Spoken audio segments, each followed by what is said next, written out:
Greetings, everybody. Welcome to day 48. It is hard to believe, but day 48 of Adventures in Middle-earth, Wilderland Adventures. We are calling this the Crossings of Selduin. I hope everyone is looking forward to today's session as much as I am, because I am looking forward to it quite a bit. And I am very excited to be able to bring us back together for Tolkien and the world of Lord of the Rings and Middle-earth and things like that. Before I get there, though, I do want to remind everybody about ways to support the stream if you have not done so already. Please make sure to follow the channel. Please make sure to check out the YouTube with !ArvTube. The Discord with the !ArvCord is always appreciated. And you hang out with the Arvanauts in between streams. You can check out the, website at arvaneleron.com. For details about this and scheduling. The schedule is now, by the way, up to date. The channel has been updated. The inspirations have been updated. So everything should now be caught up as far as that is concerned. Thank goodness. I'm still catching up a little bit overall from my trip, but we're getting there. We're just about back to normal. So hopefully the last thing to do is the video uploads, and I'll do all the video uploads from my trip. So there's going to be a bunch of stuff going live on YouTube in the next couple of days. So you can check that out there as well. And of course, the Twitter, !Arv tweets. I'm only 5 followers away from 1,000, yay. And you can retweet the stream as well with !tweet, and please do that because that would be lovely. And that leads us to, of course, the financial ways to support the channel. If you haven't done so already, please check out the Patreon with !Arvtreon. Please make sure to check out which is currently sitting at $3.19, by the way, trying to get that back up to $3.50 and beyond for cool stuff for the channel and everything else. That really is the financial backbone of the channel, and it's been used quite a bit over the last couple of months with Kickstarter video prep and Hearts of Wulin video prep and music and all that stuff. So it's definitely been used quite a bit. So please support if you can. Also, you can get inspirations for you. And again, as I said, cool stuff for the channel. Of course, the shop, !Arv shop, for merchandise, including Adventures of Middle-earth merchandise, people. Don't forget that there is Terry's amazing drawings now, which are available for you to be able to get. So you can check that out at Arv shop. And last but certainly not least, of course, is the sub button. We are sitting at about 72, 73 subs right now, so we're trying to continue to build that as well. So hitting that sub button above the video window would be lovely. Schedule for today, we have Wilderland Adventures has returned. We're going to be playing that today, and then at 4 p.m., more D&D goodness as D&D with GOG Storm King's Thunder continues to go. And then that will lead us to, and let me just type in the calendar very quickly. That will lead us to the rest of the week. And as I said, there were a couple of changes here. The main change is that on the 19th, we've got this Friday coming up. We've got Masters of the Dungeon at 8 p.m. With myself and Little Red Dot and Dave the Digital DM, where we talk about all things GMing. And then I'll be playing some more Deus Ex Human Revolution that evening. Then on Saturday the 20th, we've got D&D with Infinity and Beyond Curse of Strahd. And do I have some surprises coming your way, people, that I am arranging as we speak? I cannot wait. On Monday the 22nd, Hearts of Wulin, our Wuxiao inspired game that is based on Powered by the Apocalypse game systems, returns with Lowell Francis as GM. And then we've got Kat Rambo and Mike Underwood and Saad and Joyce Chung joining you, so that's going to be awesome. That's Monday night. Tuesday the 23rd, we have got more Adventures of Middle-earth, Wilderland Adventures with these fine people. Then we will have Pen and Pixels Pathfinder Kingmaker on GOG. And then that evening, the Vocalists return with Apollo Justice Ace Attorney. I love it. It's going to be good times. And then Thursday the 25th, we've got Emberwind returns with John Helfers, Jennifer Brozek, Brahms, Marie Bilodeau, and Saad. Those folks are coming Thursday the 25th. And Friday the 26th, Esper Genesis comes back with the crew of Zach Clay, Johnny Pittman, Video Store Cowboy, Kat Rambo, and Carlos Hernandez with yours truly as GM. That happens Friday the 26th. And finally, the last two streams, we've got Saturday the 27th is going to be the mini marathon session of The Legend of Zelda Wind Waker HD, and Tuesday the 30th is the Patreon-fueled chat chosen game of the month, which is going to be Wizardry Proving Grounds. Nonstop is going to tell me exactly what the heck the name of it is. I already have it on order, but anyway, that. And then Pen and Pixels Pathfinder Kingmaker as well. And that will close out the month of July, and August will begin with our trip to Gen Con. It will actually be those first couple of days will be, first and second will be Gen Con stuff, and then moving into August, the last full month of the summer. So there it is. Thanks, Nonstop. Tale of the Forsaken Land. For some reason, I keep wanting to say Crusaders of the Dark Savant, which I know is not the same one. But anyway, so yes, Tale of the Forsaken Land. That that will be happening as well. So that is it. Yeah, exactly. Rude Vraxos was a fake. No, sadly, that is still legitimate. Sadly, Rude has left us for now, but there will be other things. You shall see. You shall see, Echo. So that is the deal with that and with this calendar. Oh my God, something just happened. That is Trendane, who just became an Arva patron with a 7-month resub. Thank you, Tren. Tren is my hero, the wind beneath my wings, and all that kind of good stuff. And in fact, I am going to unmute myself since he was kind enough to just resub here, and I'm going to unmute them. And I'm going to head over there because I want to make this little announcement over there with them. Right there, as you can see, we have not quite the full, but almost the full crew with us. And the person who is missing, I'm actually going to begin with, because the person who is missing is Amal. And the reason she is missing is because she is coming back from her very long trip. I know the feeling. She's been all over the place promoting the book which is out today. And the book which is out today, and actually maybe if Tren would be so kind, because I know he was just tweeting back and forth, to put a link to her tweet which links to this. This is How You Win the Time War, which is the novella that she wrote with Max Gladstone, releases today. Now this is getting some serious buzz, people, and it's getting some serious buzz because it's from two top-notch writers, including, of course, with Amal, a Hugo Award-winning writer. Max is a really interesting guy. I've been on panels with him, and everybody knows how much, how awesome I think Amal is. So you should be checking this out. I don't have it yet because I am going to buy it in physical copy this week because I want her to sign it when I see her at CanCon in October. So, but I am going to get this book. It is spies, time travel, and Amal and Max Gladstone writing it. I don't know how you could have any sort of better selling point. So let's get out there, folks, and give this some love. If you pre-ordered it, thank you. This book is so successful that the pre-order sold out. This went into a second printing before they came out of pre-order, which is legit. So you do not want to miss that. It is super awesome, so you'll definitely want to check that out for sure. And that's the link. Thank you very much, Tren. Yeah, so definitely go over there. Retweet that too, folks, if you can, because again, we want to give love to everyone involved with this show. But I mean, separate from that, I just think she's a very good writer, and I'm very much excited to read this book and give my own personal review take on it at some point when I do that. The other announcement that I want to make, and I see that Ballsteg is in here, so maybe he can do this link, is that the Icarus backer kit releases today. It has just gone live, and so that means if you missed the Kickstarter, you can pre-order Icarus and Jelinek right now. You can pre-order it in hardcover, you can pre-order it in paperback, so you can order it right now by checking it out. We'll change around that command to make the Icarus command link to that. We're probably not going to do that today, but we'll do that in the next couple of days. And so, yes, so you will be able to get at the Icarus backer kit, you will be able to pre-order the graphic novel. And again, thank you to the lovely people who supported it. You folks are all awesome. There it is. Thank you, Ballsteg. So definitely do that because, again, that's all helpful as well, and it really makes a difference. Okay, I'm going to let the players introduce themselves, and then I am going to do what I promised I would do and fulfill a Kickstarter promise. But before I get there, I will go down to, first of all, Mr. Trendane Sparks, who would have given me no amount of grief if I did, untold amount of grief, if I had not managed to get these things. So how are you, Tren? How's life in the universe? Know you play? Sorry, I don't. I thought you were just laughing at my plight. I kind of was, because one of the guys that I follow on Twitter, Double R Thackeray, he just tweeted, "It's hot and I'm melting," and the video that he has is the guy from RoboCop. And it's just I was already picturing you eating raisins and your reaction to that, and I look over and that's the first thing I see. And it just fills me with glee. Yeah, no, that's great. That's great. It really fills me with glee too. Mm-hmm. I'll tell you. Yeah. So who are you playing? Jackass. So, for the next probably 2 minutes before he dies in a horrific accident trying to heal Robar's sister, I am playing Tonybear the Hearthminder, who is a Beorning.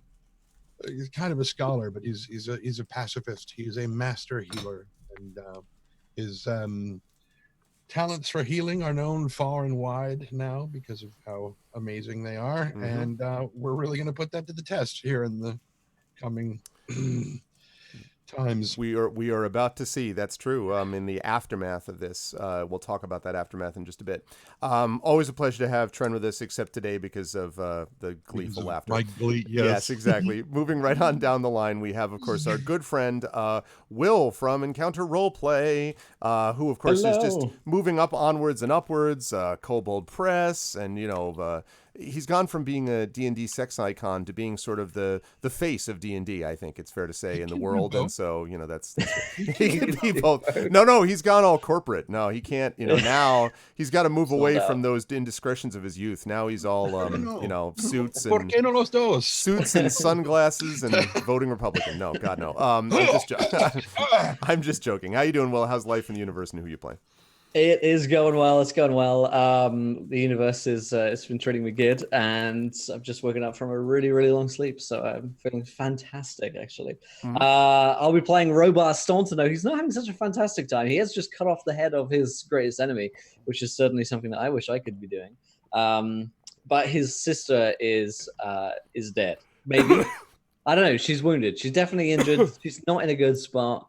And we have Vigland, whose head I've just cut off, to blame for that. So we're sort of at the end of the 5 armies, and she is now foreign. And so I'm a little bit concerned that the Eagles are about to come swooping in and pick up her dead body, and there'll be a slow motion song sort of playing. I was going to say with the children's choir, with some children's choir going. Exactly. I could have my daughter just do the children's notes. Would that be all right? It's like, no, why? Or we can have whoever sings "In the Arms of the Angel," but it's in the arms of the eagle. Yeah, in the wings of the eagles. Yeah. Sarah McLachlan. Well, I look forward to that. I'm already imagining that deeply powerful moment. But it's always a pleasure to have Will with us. Thank you so much, sir, as always. And moving right on down the line, of course, we can see Terry, who has at least temporarily gained control of her hat again. So apparently the hat is now hers one more time. But hello, Terry. How's life? And yes, you have now permanently seized control of this hat? Yeah, I hope so. Okay. Because so for people who are confused, my boyfriend was stealing my hat while we were doing preparations, so everybody had a good laugh watching us fighting over my hat, I hope. But no, he has left the room now, so I'm free. My hat. I'm free with my hat. But of course, you saw Terry, who's been very busy. Last week she did the drawing illustration. Then she was on the Streamathon with Tren on Friday for Icarus, and now she's back here. So, who are you playing in today's game? I am playing as Inge, daughter of Ida. She is a dwarf of the Erebor, and she is a wanderer and a stonemason by trade, and has a trusty pony sidekick named Lilleman. Who has survived, despite all of my joking about it, has survived everything thus far. And so, what do you mean by thus far? Well, because the adventure is young. It's actually not young, but but it is still continuing, and so we will see. No, I look forward to seeing how all of that is going to go down. And then, as I mentioned, Amal is not with us. She's actually checking out of the hotel as we speak, but she will be back with us next Tuesday and going forward, as she will have been done with her whirlwind trip and tour. Now, before we get started, I did this because I thought I would have this with friends on board. I am not, and by the way, I am not going a full screen, Ballsteg, because so we've got that. Okay. Oh, fine, I'll go full screen. Jesus, just hold on a second. Vultures, you take every part of me, and then. All right. Where's the webcam? There we go. Okay. You will note this is, chat, a bona fide sun-made. See, I don't want to unfocus it. Sun-made California sun-dried raisins. Great. I told my daughter to get the smallest possible box, and she did. Just by way of comparison, I also, because I was feeling bad for myself, had her get a strawberry jam. So she got the 32-ounce value size. So I just want to note, okay, this Suckers, I liked. Please feel free to sponsor us. Yeah. Sunmade, please feel free to sponsor us. I love your raisins. Things in here. Yeah, so you see the thing. Raisins. This is for Icarus. Woo! Hey man, don't. I've never cheered watching a man eat raisins before. And you never will again. Let me be clear about this. This will never happened. This is the They one- taste just as disgusting as I remember. No, I do not actually like them. That is where you were incorrect, Ballstag. I want to point out that I've got water right here. I have my bagel with jam on it right here. He's And the Has first the one of you who rest of tells the me that you time. want me to put raisins on the bagel gets auto-banned, and I will track you down, all right? So don't tell me Hey, about that. Greg, put Track raisins on your IP. bagel. You, Dun, dun, You- dun. you are a bad person, and you should feel bad. I knew one of us was going to do it. What if raisins are already in the bagel? It's sort of like, what if hell is already below hell? It's already hell. I am honoring my commitment. Thank you. So what have you got to lose? It's already hell. don't See, say- Scraticus, don't- I agree. I love Scraticus, oatmeal raisin delete cookies. that. They are among my Scraticus, most Odin raisin cookies are not the best cookie. Look, I like Scrat, okay? But you are so off to lunch. If these turds are so great, explain why they need to be concealed. Why do you need to hide them in cinnamon buns and be like, oh, look, I put them in the little spirals if they're so good? It's because They're they know they lying can't to make it. us. You know, I mean, if Amal, if- when you see exactly this what my VOD, mom this is how thinks you I'm lose the doing, isn't it? raisin war, okay? This is how you lose the raisin war, by doing exactly this. if treasure is so amazing, why do you need to bury it? It's not like it's a surprise when you find it or anything. Ugh. Yeah, but the problem is on the other end of treasure, you get... Should I go get a box size? and Treasure. get some? I appreciate you doing this in solidarity, honey. You're welcome to do that if you want. I already did it. So. You already did it. And of course, I get the one that has the tiny dried up, tiny ones that are. All This is Tiny exactly dried up. what They're my all parents tiny think I dried do up. on the No, they internet, were by the even way. tinier. They were way too dried up. They were disgusting. Ugh. Okay. I'm so happy right now. I want you to Is see. everything. All right. I ate This is all why of we. them. This is Look, why we play this look. game. Yeah. It's empty. Yeah. empty. Chat has won. All right. And no, he did not hide any. We I did, did it. my Reddit. job. We did it. Reddit. No, Ball Happy birthday to the ground. That's what I say about that. Stupid box. It sure is ridiculous. If you want, I can put it down and then crush it. Lick the I'm not box. gonna Lick lick the the box. Lick I'm the coming to Canada in the fall, and I will find you, Red Lear. All right. I'm gonna start saying "ooh wee" instead of "wee you." That's how I feel. All right. I feel like that was a pretty small box. Oh, hey. In fairness, I said I was going to get the smallest of boxes. I was so grateful that my daughter got exactly this. I'm like, yes, that's okay. So I just had. Who gets it? It says just grapes and sunshine and lies. Chat grapes and sunshine and betrayal. That's what's in this box. Exactly, grapes and sunshine and sadness. Oh God.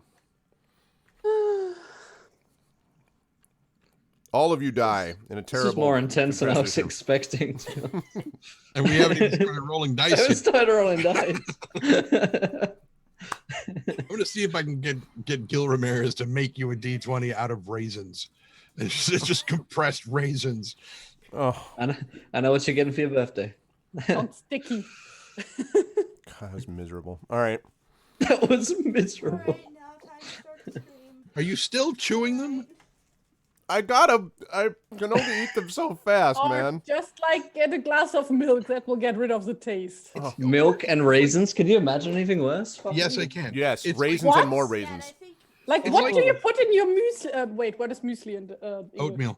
That's right. Like No. oatmeal, like you put like fruit and raisins. No, and milk. I don't listen, Terry. I don't hate myself. All right, that's why. That's why I don't do that. Yeah, I was like, oh, you're European, you have better taste than that. But like, I forgot it's Britain, which has the worst food on the planet. Britain is scum.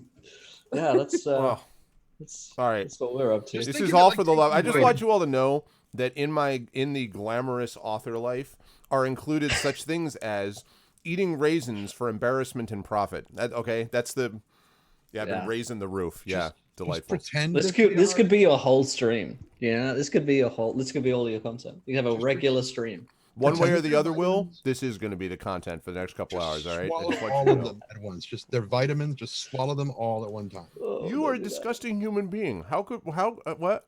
Well, actually, a bowl of raisin in my mouth seems like it might be easier than like individual small little dry raisins. I was that trying to keep eat them going. about 4 to 5 at a time. Are Yeah. you one of those people that has to take your vitamins like one at a time? I don't take vitamins. Yeah. Not you. I mean, Arv. No, I have a supplement thing that I do, and I've only just I don't do. What do you get? health Do you get like pills. 5 vitamins and just fucking chug them? No. I know. Down the No, my mother used to be able to do that, and I was like, "How do you do this?" She'd have like 6 pills, and like, "Bleh." I'm like, I barely am able to handle like a tiny little thing at a time. Like, I'm just not. Yeah, that explains why you can't just swallow the raisins. Ugh. Why you're No, that still would also be sitting there cheating wanna- too. Can chewing we- on them like cud. Can we have like a donate raisin donation option? We already have, because of this, we also have an Arv Raisin emote, which is going to be my rage emote, which Kilobyte is doing. That's going to be up there for, I said 6 months. You know. Well, this was All right. more entertaining That was than I was delightful. even hoping. I'm so happy that we went through all this together. Let's never talk of this moment again, and let's move Right, on get to over, Wilderland bye. Adventures. Let's Okay, bring in all it up seriousness, though, regularly. I mean, joking aside, though, I am extremely happy about how Icarus went, and I'm grateful.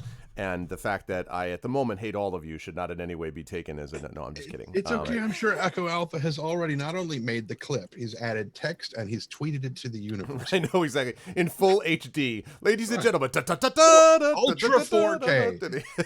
4K. There's always next year. Oh, God, nonstop. All right, let's get into this. Let us get into... When's your next Kickstarter, Rob? Yeah, I know. I should be like, you see 2 boxes for double the amount. Yeah, we'll see. Anyway, I just wanted to be clear, though. I am a man of my promise, and of my word, and I fulfilled my promise. So, all right. Now, let's get back to something actually good, which is, God damn it, Christensen. All right, let's get into it.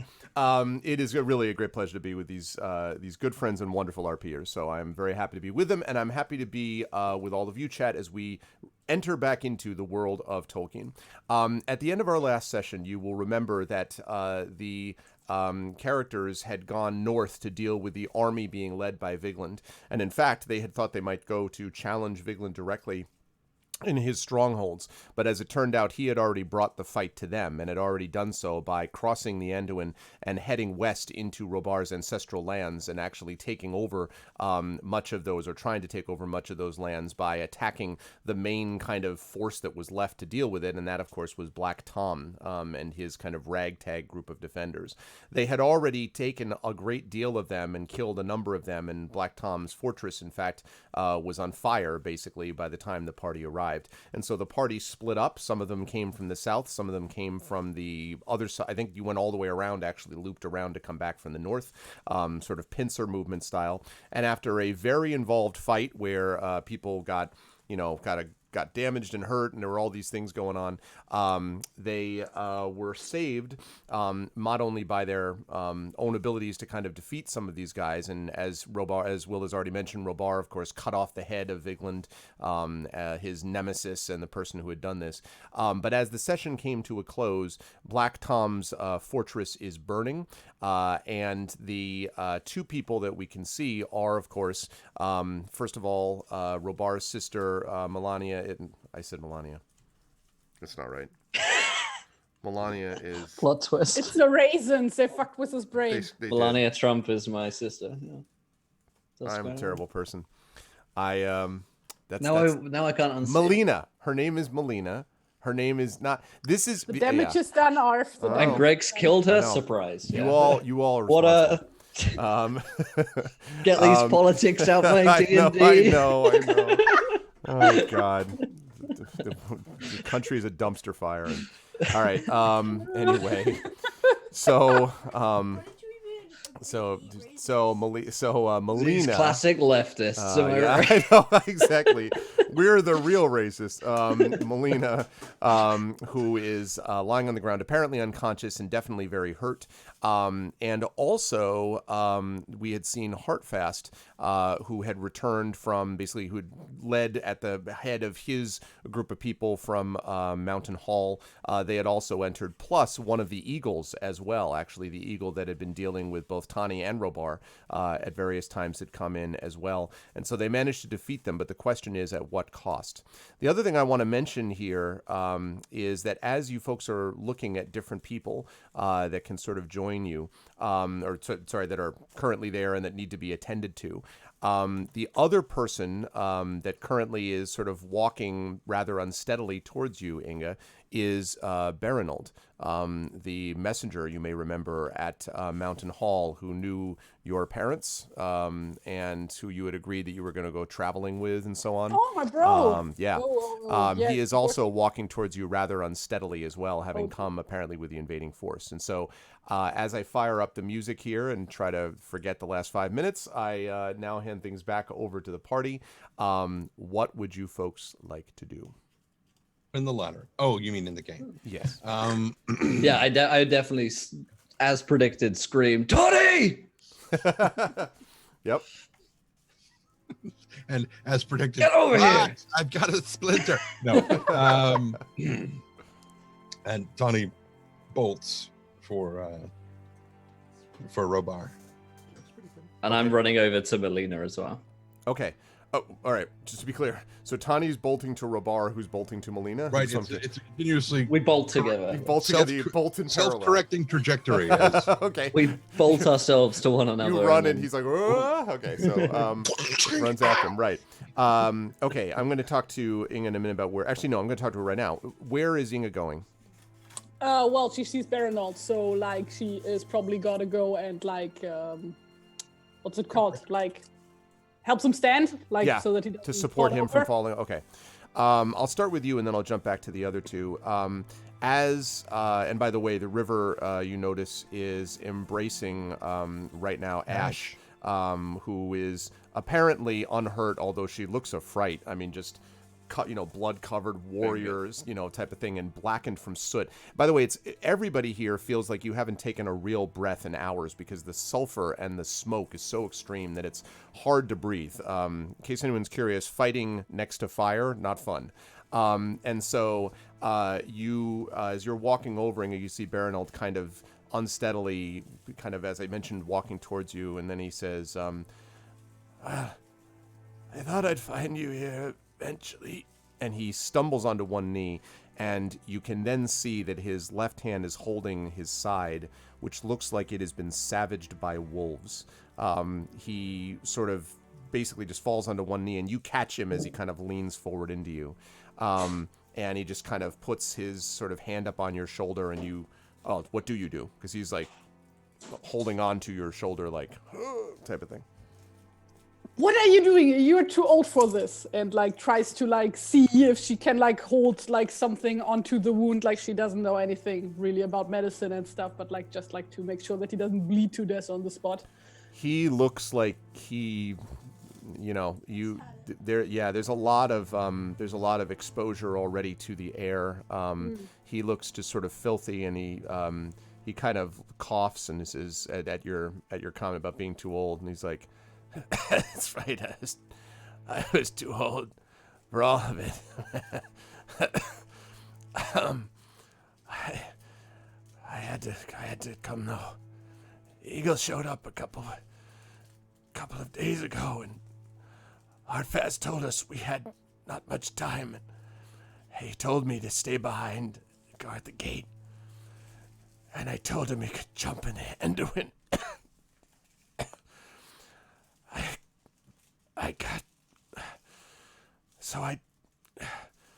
I rode after. I knew they wouldn't make it without everyone. And they almost didn't. We got that bastard though. And he kind of points out his arm, which seems to use up a lot of whatever strength he has left, and kind of pointing at the severed head of Vigland, which is lying, its eyes staring sightlessly into the air, some distance from him. And you can sort of see, and he says, "What do you think?" And he stops. He says, "No, I don't want it. What do you think?" Just stop talking. You need to save your strength. Just What strength? Tell me what it looks like in the mountains we were gonna see. What does the mountain look like? Tell me. the mountain is beautiful. And we rebuilt so much there in the past few years. And there so many dwarves have moved back, and people have come from all over the place, and he says, "You're gonna go there and have to see it for both of us. You do me a favor, and you see the king under the mountain. Tell him we would have asked for peace, and I would have seen it with you.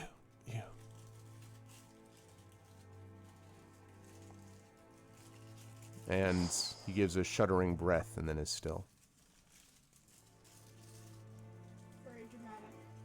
like Inge just sits there for a moment, and then she reaches her hand out to his face and closes his eyes and just holds him in her arms for a while and just sits there. As we do that, the camera is going to move from that scene from the scene of death over to a scene of maybe life as Robar and Tani get over to Melina.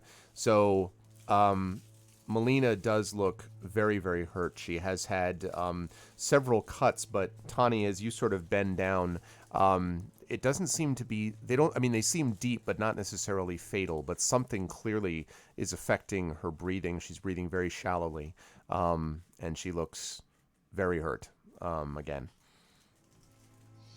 Sorry, go ahead. Yeah, I was just going to run over to her and say, you're okay, you're going to be okay. Tani, help her. Yeah, she's not even conscious, so. He still says it. Okay. Anyway, so No, that's fine. That's fine. I was just letting you know. So as Tani gets there, he's just shrugging off the pack and dropping it next to her, pulling out vials and instruments and things and bandages and whatnot, and he gets to work looking. Is she sitting up, laying down? Laying down. No, I take that back. I'm sorry. She was leaning up against the wall. Yeah, she's sitting up against the wall, so she's still slumped against the wall. Okay. And by the way, the fire is still leaping up from the wood, and it's almost miraculous that she isn't leaning against a spot of the wall that is on fire, right. But you can feel the heat coming from the wall even where you are, Tani, like it right. On the other side. That's why he's going to make a quick check to make sure that moving her won't instantly kill her, and then say, we need to get her away from here right now. Okay. I need both of you to make a strength check. If one of you does it, then you can assist. One of the other one can assist and give advantage on it. Now, judging by the look on Will's face, I'm just nervous about any rolls that I have to make. I do want to point out to chat, inspirations have been reset. Many of you should have inspirations. If you want to save Robar's sister, well, no, wait a minute. Now, if one of us aids the other, we get advantage anyway. That's true. That's a good point, actually. That's true. So you will get advantage. So never mind, chat. Don't inspire yet, but just think about it. And also, hi, Coven guy. And I still show inspiration. Wow, that's awesome. All right, you tell me how that looks. Robar. Robar just like her up on the ground with strength that he didn't know that he had, but it's a situation. It's like when a mother lifts a truck. Yeah, that kind of strength. So it's awesome. He sort of lifts him up, Tani, from behind him, and so he is literally walking away from the flames with his sister in his arms. The camera cuts over. You see Inga still holding Baronold some distance from the walls, and you do so none too soon, because as you get her away, the flames begin to lick through the wall, and one side of the one portion of the wall to the right literally falls over. It is so burned and just kind of lands on the ground. You hear these sort of shouts come up. Robar, there are people now that are running like here and there and trying to get like buckets of water, but you get the impression that whatever water was used was already used a while ago. This fire was obviously set deliberately. The intention presumably might have been to smoke out the defenders, but there's no question that this wouldn't have just happened on its own because of a stray arrow of fire or something. And the Black Tom's whole stockade is going to be in ruins. So you kind of get him away from there and kind of pulls them clear. and are able to lay her down on the dirt as people kind of swirl around you, Robar. Okay, Tawny, now that you've had a chance to get them away from there, now what? You're going to be doing, I assume, medicine checks, but what I could use from you is an example of what specifically you're trying to look for, other than just why is she hurt? Like, give me some better specifics if you can. Well, he's probably got kind of the ear trumpet sort of thing to listen to the lungs and see if there's any areas where there's the breathing sound. It doesn't sound like the lung is filling up the way that it should. It definitely is not. And so if he can figure out which point in the lung that starts to happen, he's going to look for a puncture or an entry wound that looks as though it would be either compromising the lung or compromising the abdominal wall to make it so that they couldn't contract properly and make. I mean, that's we're make a medicine really check for me. Modern medicine kind of stuff. Yep. That's why he's such an amazing healer. He's like, that's why he's. I'll known just use my for- laparoscopic, work for this, and Okay, I've got this stuff here called penicillin. Just, you could just set up the robot arm over there. 21. Okay. Yeah, you don't find a puncture wound, but as you're sort of feeling around, and again, she is unconscious, probably blessedly, because you can't imagine what she's feeling and she'd be feeling otherwise, but as you're sort of feeling around, you can see that in one portion of her side, like over to pretty much on the left side, it feels as if something has been, it moves in an uncomfortable way. It's probably broken ribs. So if you had to guess, something has either moved in and, I mean, you probably wouldn't know stuff about necessarily punctures, but you would certainly know about compression and about the fact that this is not the way it's supposed to be. So it seems like that seems to be the proximate cause of this. Okay. Then if it's sounding like there's fluid, because there would be kind of a gurgling, not to mention potentially like foamy, very light pink. Yeah, you don't note that. You don't see that. Okay.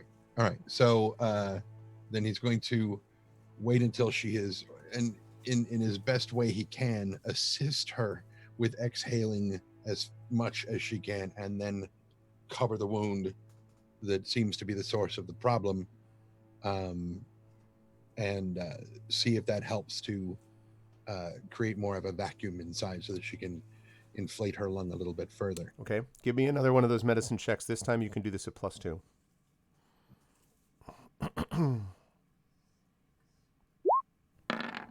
Just once, please. So 25. Wow. So you indeed feel, so again, she tries to and you can almost hear, and as you put your hand on it to try to create this vacuum, there is suddenly like a popping sound, essentially. And then she's like, and then like a normal sort of breath. And you notice that her breathing becomes a little bit more regular. It should be noted, by the way, Tawny, that this is probably the kind of wound that, given everything else, would in all likelihood have killed most people. But you may already have learned that the Stauntons are kind of made of some tougher stuff than this. Who? Yeah, exactly. I've never heard of that before. Next to you, Ropar's like, me reveal royalty. I said me, mother. No, but water-based events we do not excel at, but everything else is good. And so she seems to be breathing more normally again. I am going to jump back to, as you're dealing with that, Robar, I'm going to jump to you, and then I want to go back to Inga. So you see this happening as you see exactly what I've just described, as your sister seems to be sort of breathing a little bit more steadily. Are you doing anything, like what else are you thinking about or considering or whatever? I guess I'm following any instruction that Tawny gives me. I'm definitely asking to help. And the other thing would be, I guess, because I am a Dunedain, I probably am pulling the Aragorn, King's Foil.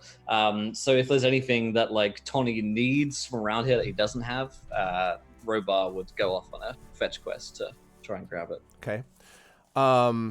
So was it Reed Mace that you kept wanting to find? What you really need is Which there are acres of around here. Yeah, exactly. You could find that as well. Yeah, I think it's up to Tani in terms of what he feels does or doesn't need to happen. You do have people that are also, Robar, shouting for you in various places around the field as well. He doesn't listen to them. Okay. Yeah, his focus is just on this right now, I think. Okay. Well, as he, is like, is there anything I could do? Is there anything you need me to get? Right. Tony's gonna be like, I stocked up before we came. I'm fine. Go. Stay Okay. Yeah, once dismissed, he notices there's not. He's probably going to be more of a hindrance than a help to Tony when it comes to this stuff. So I try and keep myself busy, I guess, and I run to whoever's voice I hear first. Okay. When they see you sort of coming up to them, it's one of the, excuse me, it's actually one of the escaped slaves who comes up to you and they say, and kind of, breathing heavily, doesn't look like they're going to die or anything, but I mean, they're just, It hurt them from the exertion and they're kind of like, we've got to, if that fire doesn't get put out. And then she kind of like sort of breathes again and I don't think we can stop it, but I heard screaming from inside it. Okay. Inside? Do we know how many inside? Just, I don't know. I heard a few people shouting, but I don't know how many. It sounded like a man, maybe a couple of women from the pitch of the voice. Okay, see if there's a well nearby, but and round up some soldiers and let's put rags over our mouths and run in there. And she get out anyone who's She inside. sort of nods to you and then kind of stumbles off, hey, damn you, calling for people. And and so some people kind of stumble together. And as you sort of go towards sort of heading in, you can see what they're talking about. There is, I mentioned that the part of the wall had collapsed, right, and is kind of burning. Yeah. Behind it, you can actually see sort of somebody who is shouting, and it looks to be two people that are shouting. And indeed, it looks like possibly a man and a woman who are sort of screaming. It's hard to see through all of the smoke and so on, but the man is sort of waving and is yelling something, and you just pick up something about stuck, trapped, something about maybe being stuck or trapped beneath the wall, but something like that. But the fire is, so the question is, are you going to try to do anything about it? You don't have much time either way. There are a couple of people with you, like a couple of your soldiers that you could have come in to do stuff with you if you wish. And there's also Inga, I should say. Yeah, off in the I was about to say at this point, like Right. probably Roba would have seen her and like waved her over to help. Yeah. At this point, I'd see Inga over here. We gotta get in there. Okay, so Inga gets up, like carefully lets down Bernald and like wipes the tears from her face and like storms off towards Robar and the crew. So you see the same scenario that I just described, Inga. It's this does not look good. But and the other thing is, by the way, the wall. So I mentioned part of it is down, sort of possibly trapping them. The other part doesn't look too steady either, and is kind of like leaning back and forth as little flecks and bits of wood fall from it. Can I, since I know stoneworks and woodworks, can I make an educated guess on where it would be the most safe to get in? Interesting. Yeah, you know what? I'll have you make an investigation check. You can do this at advantage. And if you pass it, then I will give you a bonus to get into them. Okay, sweet. 18. Okay. Yes, I think that's enough. So I will give you a bonus to get in to deal with them. First, I need to know what you're all doing, but then I'll give you a bonus to try to, do whatever it is you choose to do. So you can actually see where there is a spot that might be a little safer to kind of make entry, or at least is a little more stable, although these are all relative terms.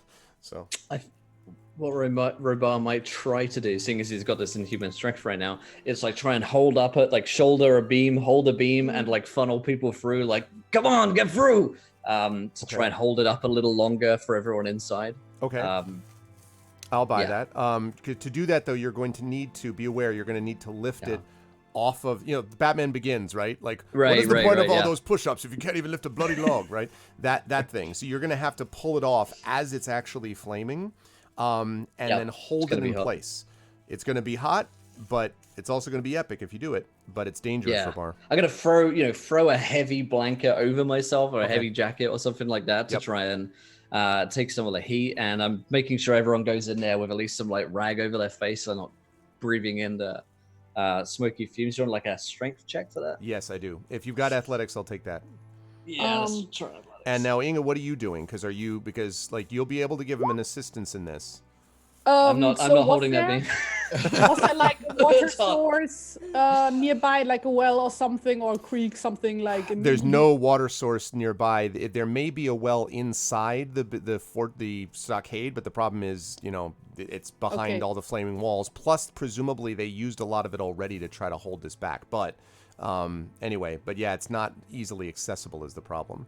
Then Inga it's very takes heavy, by the way, Robar. Yeah. And wets a cloth with that and binds it around her face and like wets as many cloths as she can for as many people as they are like helping, like just like hands over the water skin basically. Right. People to do the same, and then she gets into the building to rescue people. Okay. So as you get into sort of help, it means that essentially what that means is that I'm going to allow Robar another chance to make another one of these checks. In the process of doing this, as you're sort of lifting this up, there will be damage that gets taken. So I'm just going to let you know, warn everybody about that as time goes on. That will be potentially more problematic. But does sound problematic for 4 HP, Robar. Oh no, 4. Yeah. Oof. It's okay. He'll be fine. He doesn't care. So and can I get a quick hit point count from everybody, by the way, because I'm using my old. So you're at 4 out of 36, right? 4 out of 36. Inga, what are you at right now?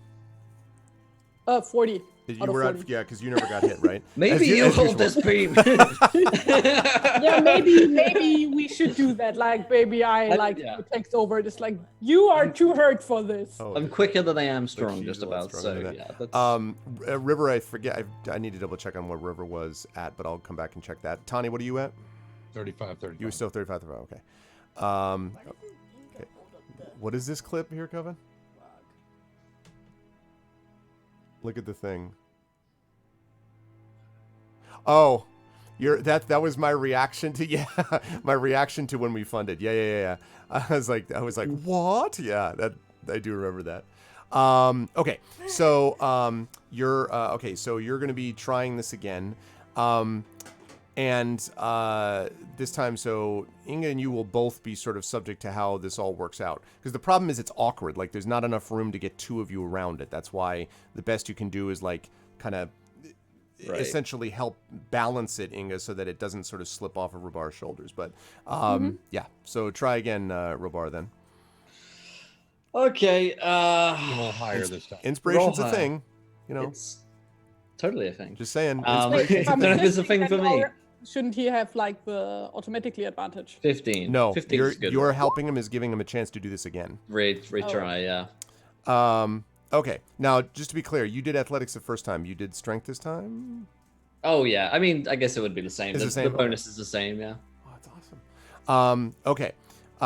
So you lift it up and as you're doing this, like, smoke is continuing to pour in. You are going to take 3 points of damage. Flames are licking on the edge of your flesh.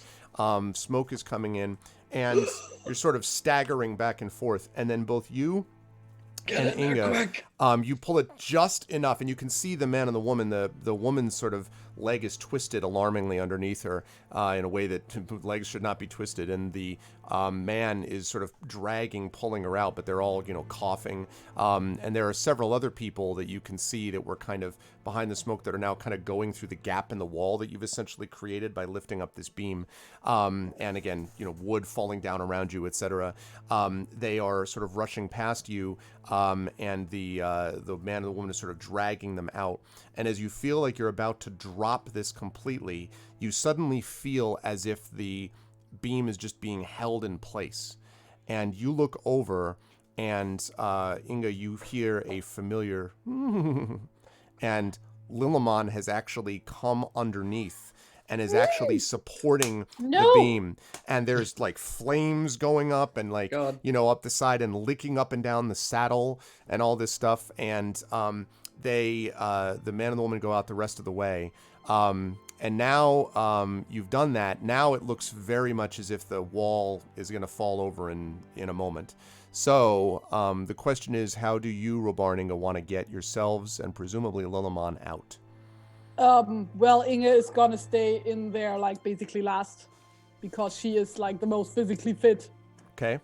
I guess I'll get out first. I'm on 1 HP. And Lilliman are gonna get their asses out there. What kind of armor does Inga have? One that is strong enough. No, I mean, what kind of armor does she wear? It's plate, if I remember correctly. Let me see. The reason I ask is that would give her greater protection against the actual burning log. Yeah, I'm wearing leather, so I think Robar might be the first, once everyone's out, to try and get out of here because he's catching fire. Metal also does a great job in conducting heat, so no, I'm just kidding. A corslet of mail, so chain, I guess. Okay, so chain. Yeah, still probably better than leather. Although it would actually, was only partially joking, it would conduct heat better, but still, you'd rather have that than, leather, which just won't affect the original thing as much. So, yeah, so Robar, you were able to, I think, kind of sort of stumble out with your 1 hit point, kind of like stumbling out of the whole area. And that just leaves Inga and Lilliman. Lilliman kind of... you can see that Lilliman's gotten a little scorched down his side, and he kind of pulls himself out of the way, and then he kind of sort of looks at you and then starts pulling himself forward as the beam is coming down. I need you to make a strength check for me, Inga. Mm-hmm. You hurt my pony. I didn't hurt your pony. Your pony decided to be a hero. What was your pony was trying to save you. Trained him to not give a damn about you. 21. Yeah, so same deal. You're like, you hold the thing up. Lilliman stumbles forward, is trying to pull forward. And there's a moment that you see, because you're still kind of holding up the beam. And there's a moment you see where the wall begins to sway, and it looks like it's going to topple away from you, but it looks like it's going to topple onto Lilliman. And Lilliman starts to move, and the wall starts to fall. And then something rams into the side of Lilliman and basically pushes Lilliman, stumbles him forward a couple of steps, and the wall slam goes down behind him. And you look over and you see that Stone has just managed to pull himself out of that wreckage and just avoided Lilliman, kept Lilliman from getting hit by this stuff. And so Lilliman and Stone, the two animals, kind of, help each other essentially to get away from the fire. That is going to mean that you're going to need to make one more check, Inga, to actually get out of here now. You did the strength check, so the animals are clear. Now you need to get clear. So for this one, you're going to need to make, I think, you've got a couple options.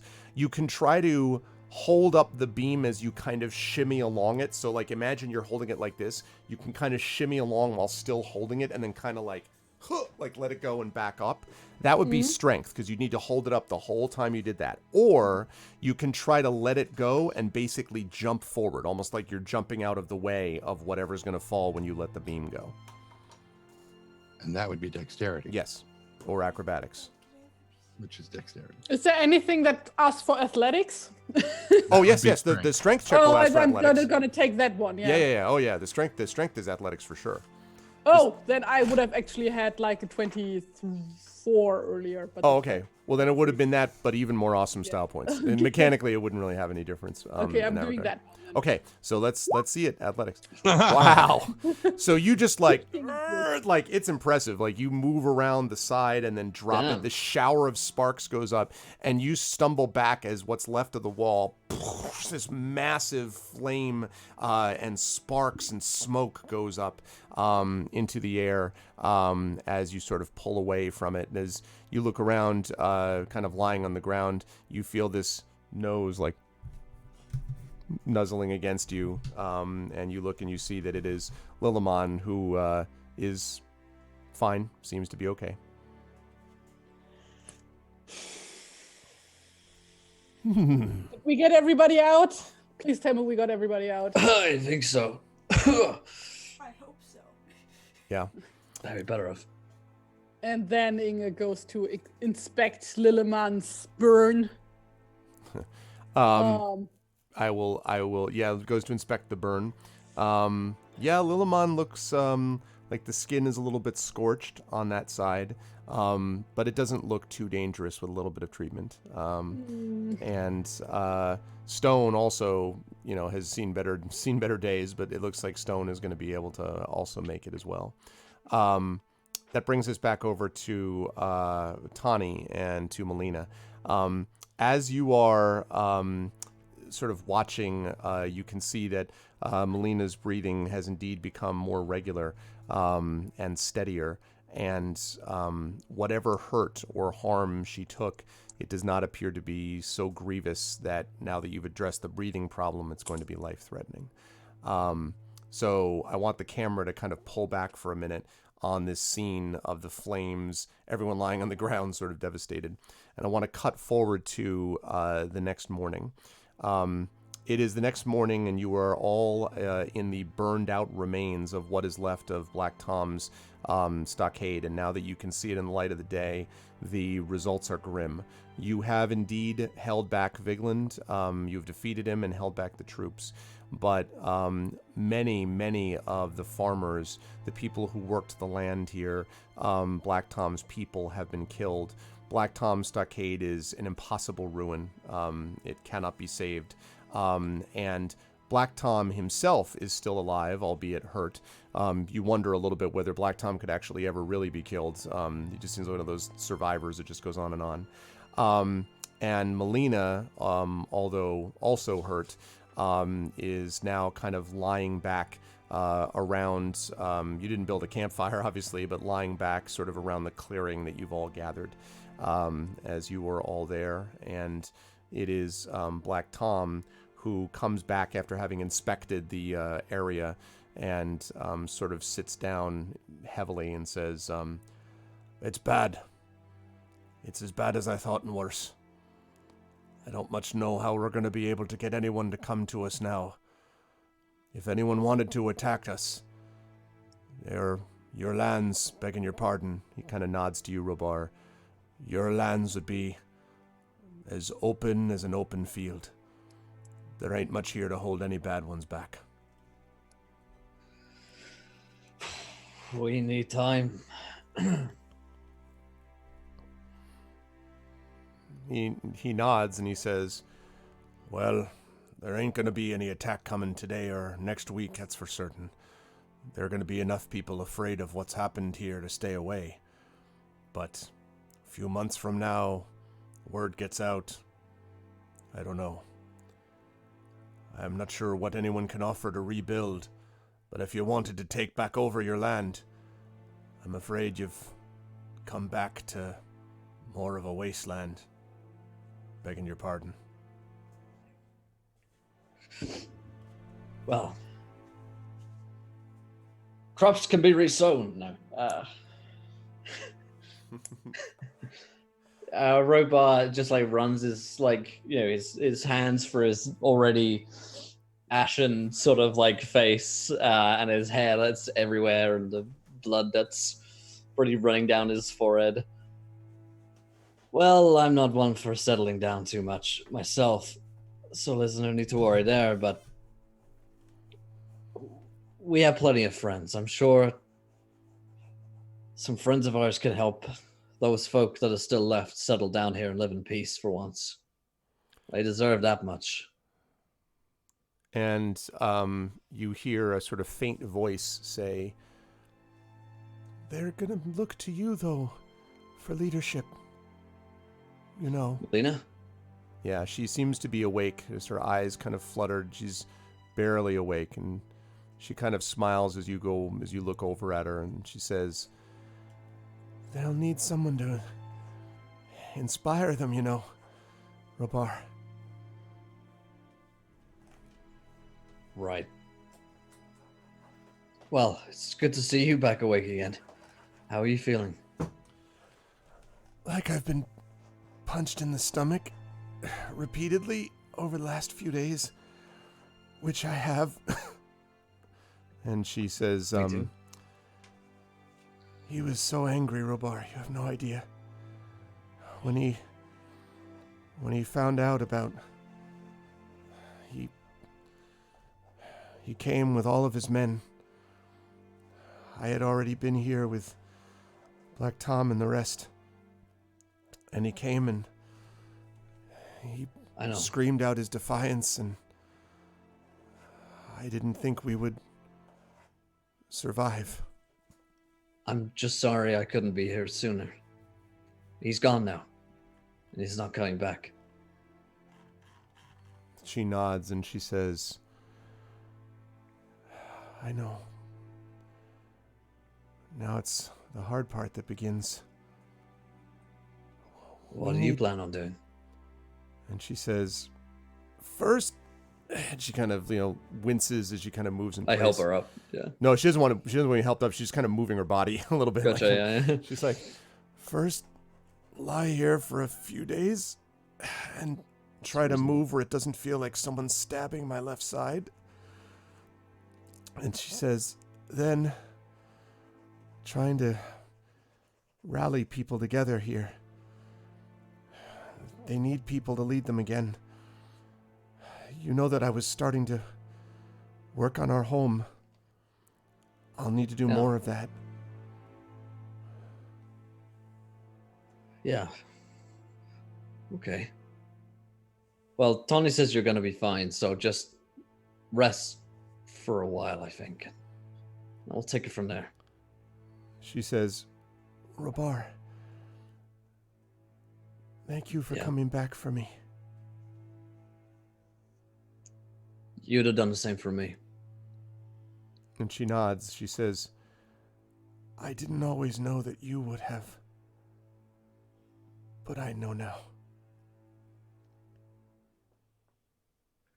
Well, just don't go starting any wars again soon, else maybe I'll change my mind. And she smiles and she says, "I'll try to remember that." But I'm in no condition to travel, and we need help. The Mountain Hall people won't have enough, even if we assembled everyone together, including the Bjornings. You've got to talk to Bard in Dale. If you tell him that we have need, he can send craftsmen and materials. Maybe even some fighters if we're lucky. Last time I was down that way, I met this bunch. And that worked out pretty well, didn't it? Well, looking at you right now, I'd say otherwise, but yeah, it worked out pretty well. I'll speak to him. He'll listen. I'm sure of it. Bard is a good man and understands the need of the small folk and our plight. She nods and she says, "There was something, Robar, when he came. Vigland, his men seemed almost twice their size. They were so angry, beyond what normal people can be angry. There was something behind them. I don't know what it was, Robar, but there was something that was fueling them." It was a shadow. I sensed it Yes. as soon as I entered this land. Yes. The same shadow, I think, that maybe took our family from us. But I can't be certain. How do we clear it then? If we don't even know what it is. I'm not sure yet. But I'll find out. Maybe the wizard will know. And she sort of nods and says, he might just see Bard and see to your friends. That's exactly what I was thinking. I think we've lost Baronold. I want to check on Inga. She nods and she kind of sort of almost bereft of strength to speak, kind of just sort of weakly waves, for you to go check on her. Yeah, I head that way, I guess. Head over to Inga. Before we get to Inga, I want to ask what Tani is doing in the process of this as people are looking around. There are some Bjornings as well, of course, that have been in their usual way, sort of silent, sitting around. Your patients, for the moment anyway, seem to be stable. Are you doing anything else beyond that, Tani? Well, he's as best he can, trying to teach what bits of simple care he can to those who are capable of administering care if he's not around, to show them this is what stinging nettle looks like. Make a tea out of this, and it has antiseptic properties, and this is what king's foil looks like if you take this and you do this and you do this and blah blah blah. And he asks one guy, do you have any hagweed? And the guy looks at him like, are you insane? Of course we don't. There are no marshes around here. And he's like, right, okay, fine. But if you find any, kind of brew it down into a potion and give everybody a sip, because it will help against the effects of the shadow, before mentioned shadow. Mm-hmm. And basically he just kind of goes around trying to teach people how to take better care of themselves, to heal their own wounds, so it lightens his load a little bit. He's, like you said, stocked up before he came up here, so he's got some stuff he can show people. This is what this plant looks like. This is what it and of course, many of them are too injured or hurt or sick to do that, but there are some who can. And in particular, you notice that Ash is taking real interest in this and is kind of following you a little bit, asks several questions and things like this. And the nature of her questions seem almost sheepish, like, I don't know about this healing, but what does that do? Type of thing. And so, assuming that you also teach her, she seems to be taking it in, and she actually seems like a quick study. So she's, picking up a lot of these things as you go around and do this. Also, I don't know if you saw that in chat, Trend, but Coven Guy asked you something. So do you want to show? So this was, I thought they'd appreciate this. So my daughter was, this is the site of of Inga holding up the beam. So you can see the... That's amazing. Nice. There's Lilleman running away. And that's Lilleman running away. Yep. And Stone. I love look at the expression, by the way, on Stone and Lilleman. There it is. They're like, yee. Like, that's really awesome, honey. That's really cool. Okay, so they kind of put, exactly, raw. So, as you go over to, so you're doing that, Tani. As you go over to Inga, and you're sort of sitting there, Inga. What time of day is it anyway? It's morning, probably early too, maybe 7, 8 in the morning. And so... No breakfast this morning. Tani's been too busy. Yeah. Yeah, today is a breakfastless... It would be a morning with no omelette. Oh, sad. What? The real tragedy of it all. The bacon is not bacon. lit. Yeah, exactly. It's like platoon. So, what are you doing as Rabar comes over to you, Inga?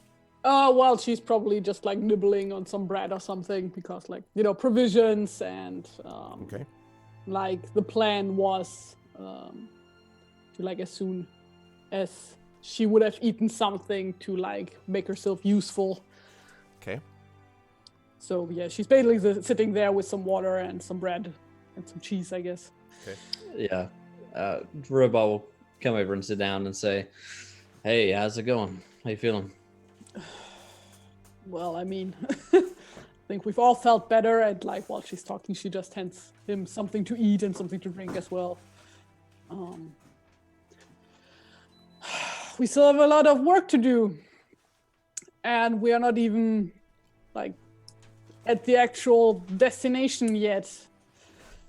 Any plans yet, oh fearless leader?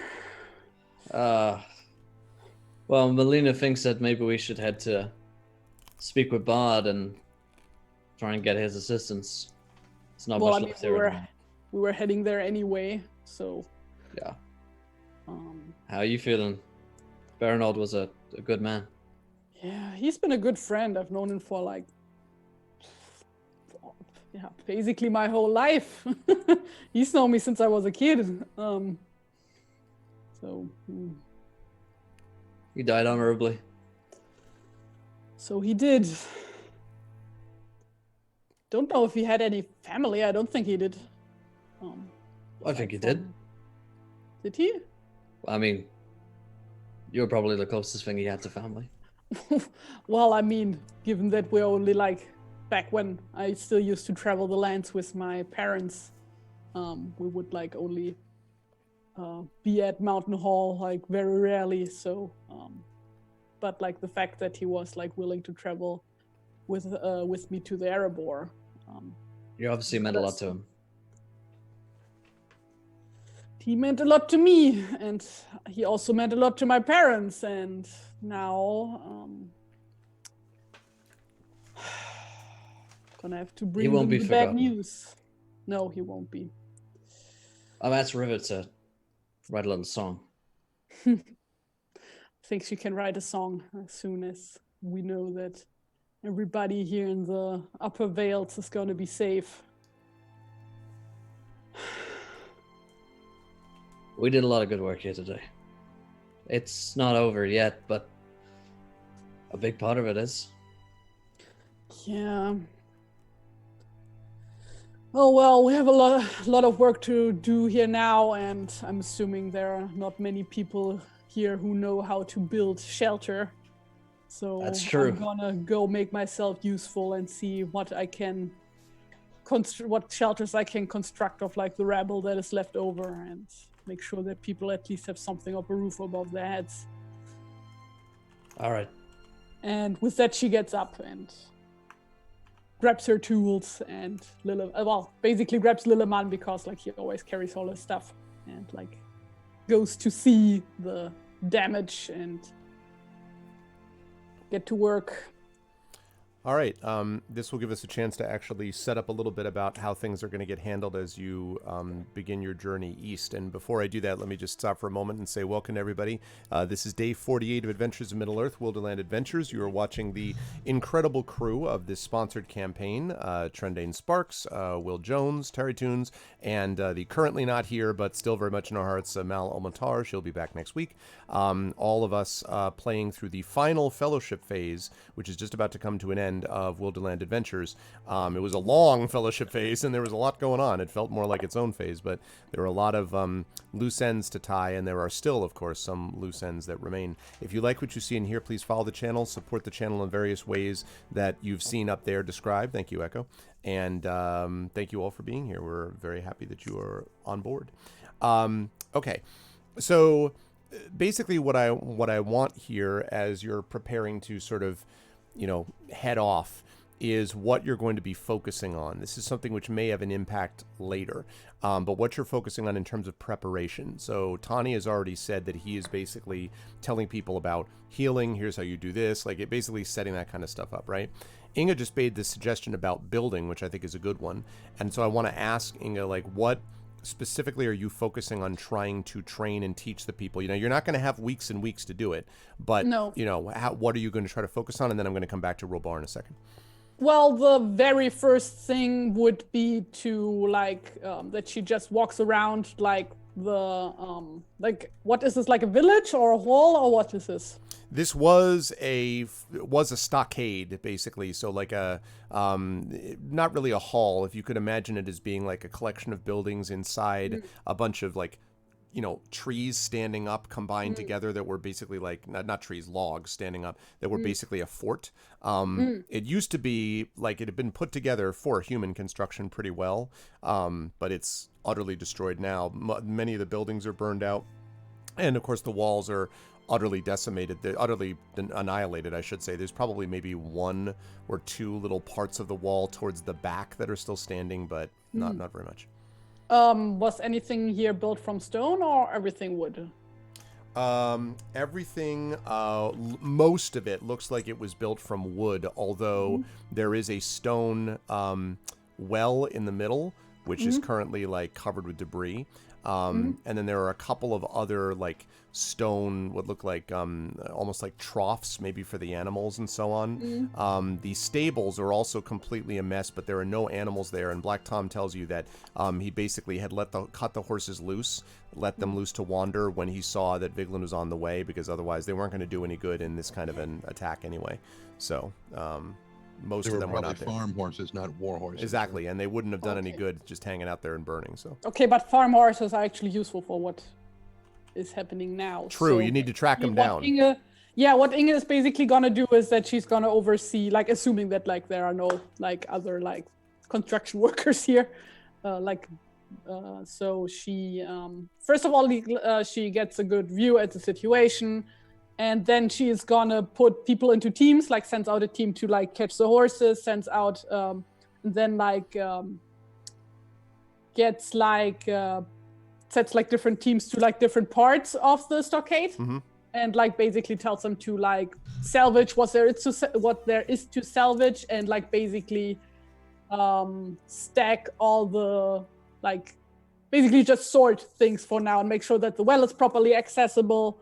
And once that is all done, and probably gonna have one team go out. Like, is there a forest nearby or something? Not really a forest. There are some there's some scrub brush and stuff like that, but this is a little bit kind of exposed. This is more like rolling hills and plains, and there used to be really lovely grass until it was all set aflame. But it's mostly that. So there may be some like areas of woods in the distance, but not very heavy, not very thick. Like not a lot of wood there. Okay. I would also imagine that Inge could have Lilliman occasionally do like a really loud whinny or something to try to call the other horses back. If that's a thing that he can do, I mean, then you know, horses will recognize. Wait, there's another horse here. I mean, they're herd animals. They will come together whenever they hear each other. Also, Lilliman's a pretty smart horse too. I mean, like not for nothing, but so now that he's got his very own war wound, so to speak. Okay, so then basically, with like she sends out like one team to like gather as much wood as they can, like from the surrounding areas, like ideally with the horses, and then gonna after like tidying everything up, like after salvaging everything, she's gonna start putting together like makeshift shelters, just like in case there's gonna be downpour, that people are not catching the flu.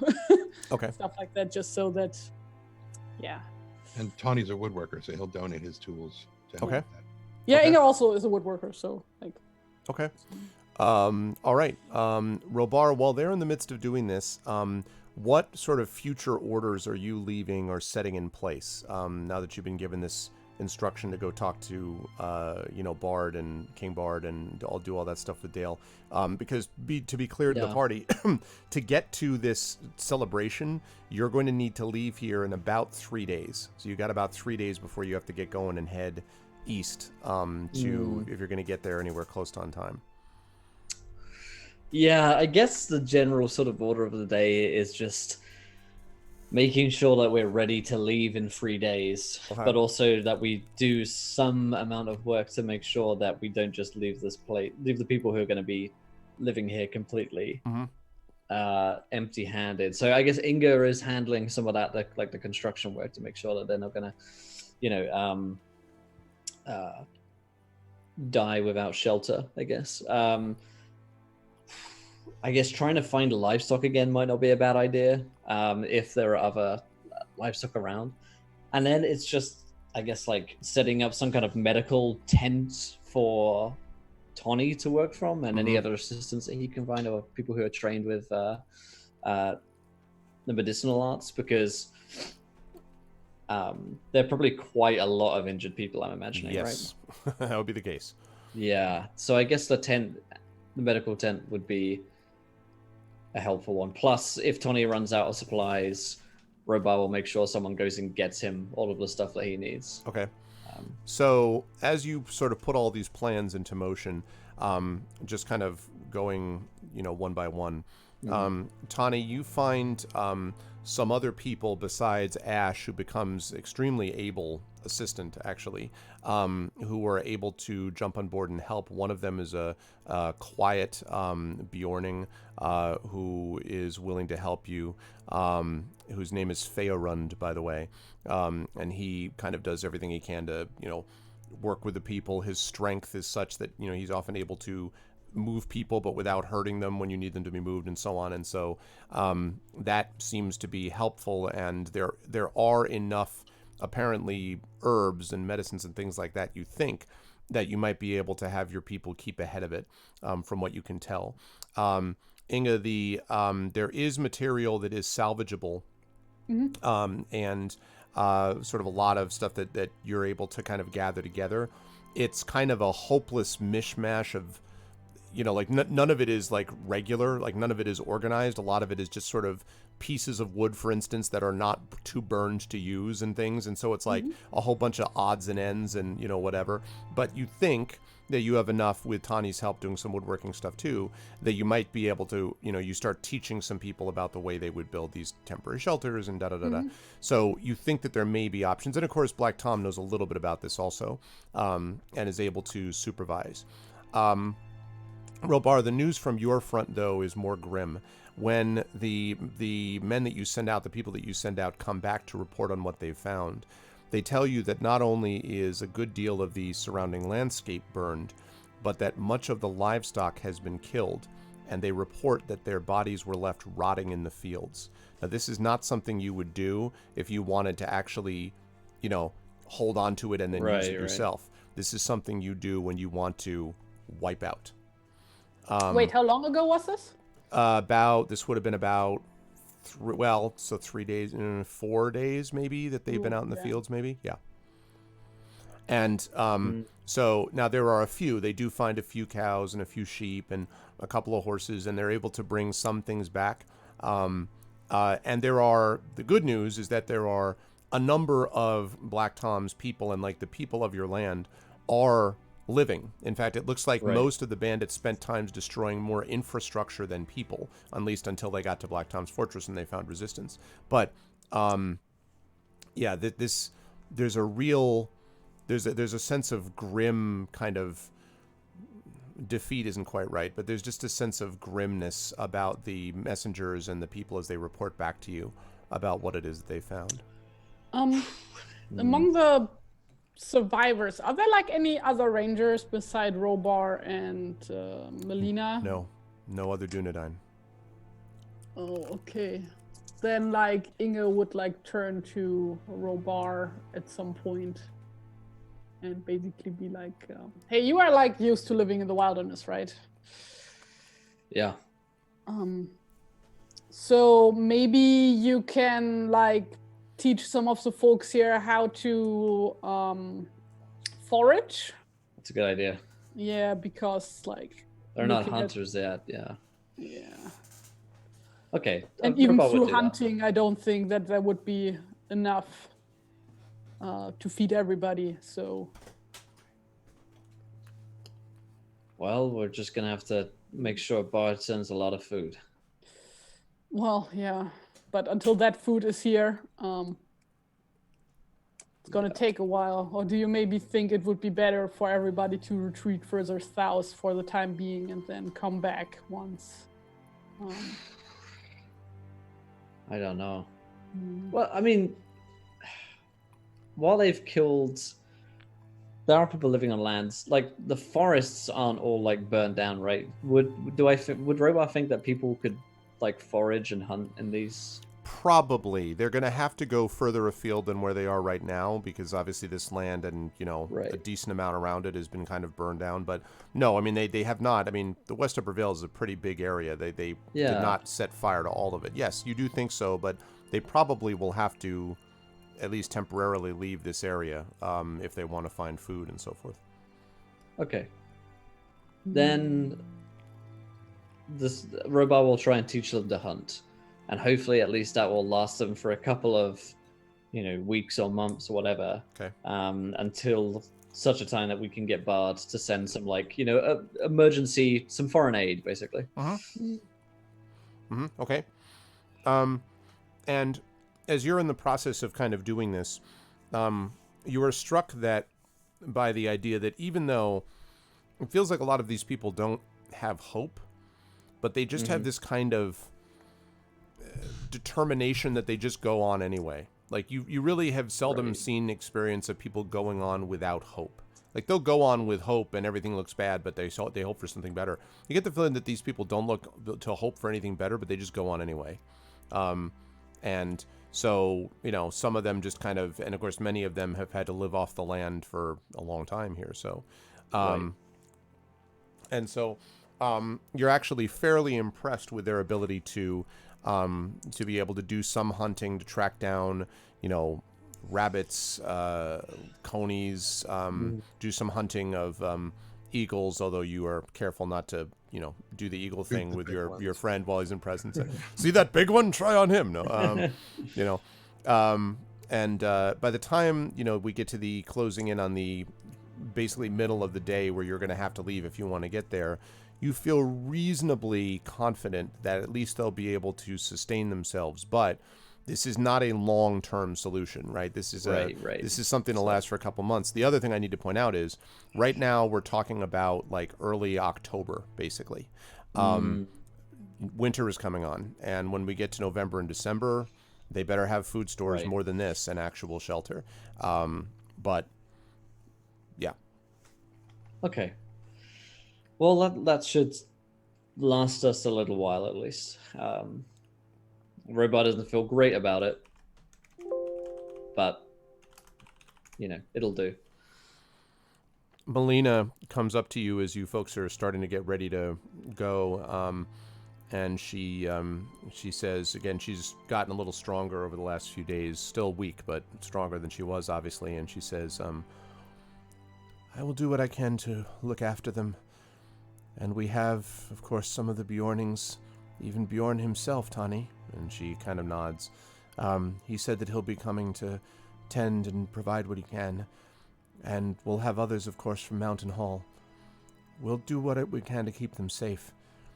We're going to need those materials from Bard, and we'll need help from Dale. But at least for the moment, I think we'll be all right for a little while.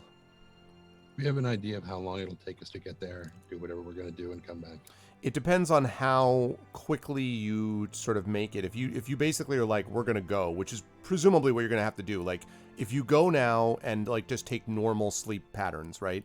You can probably get there steadily as long as you don't take, but no side trips to visit the Elven King. Like, you got to go. So probably it would be the better part of a week, maybe 5 days or so, 4 to 5 days to cross over Mirkwood, depending on how easy the path is. And then once you get to the eastern side, you're pretty close to where you would need to be. So it probably would take you about a week, maybe a little bit over to get there. How long it takes for them to respond and get back to you, you don't know. But the reality is you'll probably be gone at the least a month. So when she mentions Beorn, Tawny kind of sits up a little bit further and it's like looks over at the other Beorning who's there, whose name I've just forgotten. Feyenold, I think I called him. Feyenold. And he's like, I will not be at my farm for a great deal of time, given the route that we're going to have to take. Use whatever there is at my place to help these people. Take it all. I will start again when I come back. But better to use it to help them than to have it sitting there benefiting no one. And he nods solemnly, and he kind of draws you aside from the others, and he says, Tani, we'll do what we can to keep these people healed, and Bjorn himself will come. But you must know that by doing this, by taking out one of the stalwarts of this land, with Bjorn up here, with Hardfast and his people up here, it leaves other parts of Wilderland undefended. We're being stretched too far, Tani. We can't defend all of it. I know.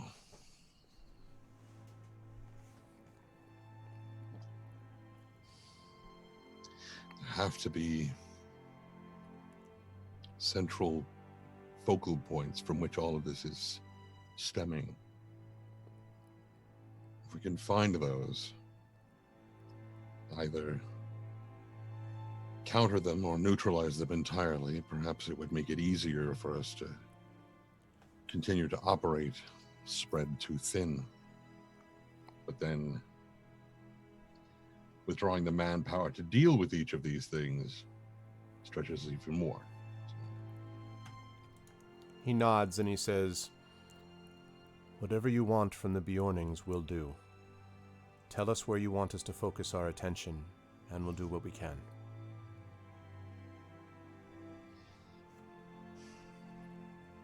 For the moment, our focus should be with helping these people. If we can get them bolstered to a point where they can lend further aid in return towards defending this area, it might help to offset the shortages. He nods and he says, they're good, sturdy people. I imagine that we'll be able to get them to hang on a bit longer. They're survivors.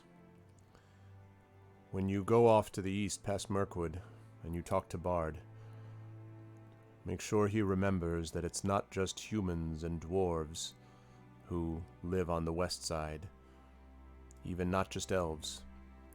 Bjornings have been holding this place for many years, and it would be nice if Bard remembers that and lends us some aid too, in the process of speaking to you. I don't know how... Not sure how well received I personally will be there. And he seems a little younger, by the way, than you, and so you don't. He was definitely not at the Battle of Five Armies, and he says, "You saw service then?" If you could call it that.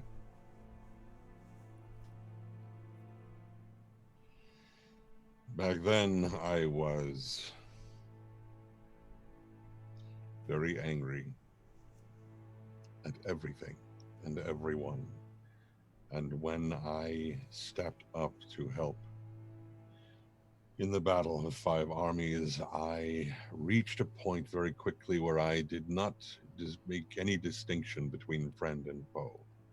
Anyone who got near to a foe that I thought was mine to deal with, that this was my prey, my target,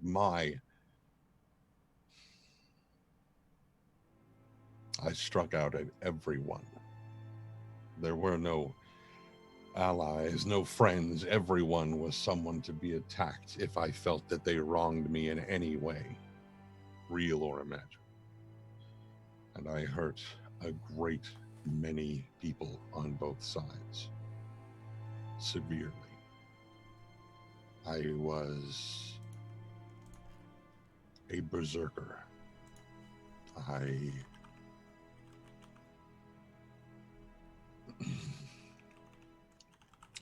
If I live 10 lifetimes healing as I do now and better, I still do not believe that I will ever make up for what I had done on that field.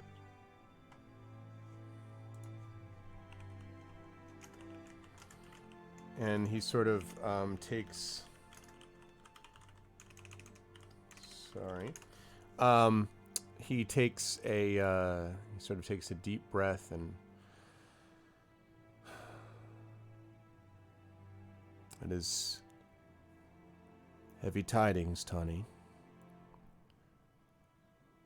I can provide no wisdom. You are older than me. You've seen more sunrises and sets and more passages of winter than I. But I would say, my father used to say that the true fortune was in survival. For every new day that you lived was the chance for a fresh start. Many on that field in the 5 armies never came back and had no further days. If you've spent the last 5 years doing this, and he kind of looks around and points, and you see, you know, Ash running to like help someone with healing, and then there's someone over there who's like setting up a tent, and another person who's attending to a splint, and another person who's doing wound care, and another, right? And you look around and he says, then if I may be so bold, I'd say your time has not been wasted. Maybe you can't make up for them. You've done quite a bit for living in the present, though.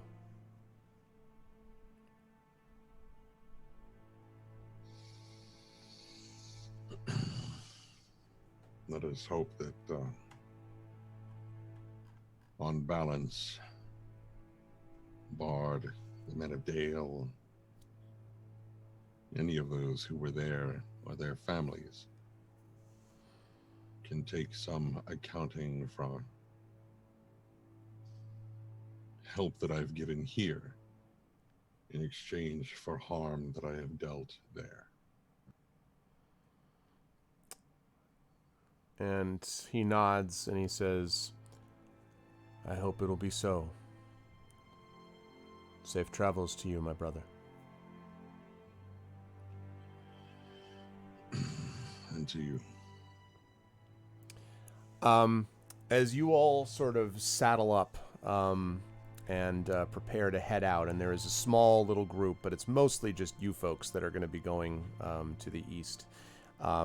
Black Tom comes up last of all to the head of the sort of the little column of 4 or 5 people, basically, where you sit, Robar. I should say also that the River and Ash, exchange a hug, I would say. But Ash is going to remain healing here with these people, having learned from you, Tawny. And as as he kind of comes up to the front of the column, he says, I just wanted to let you know that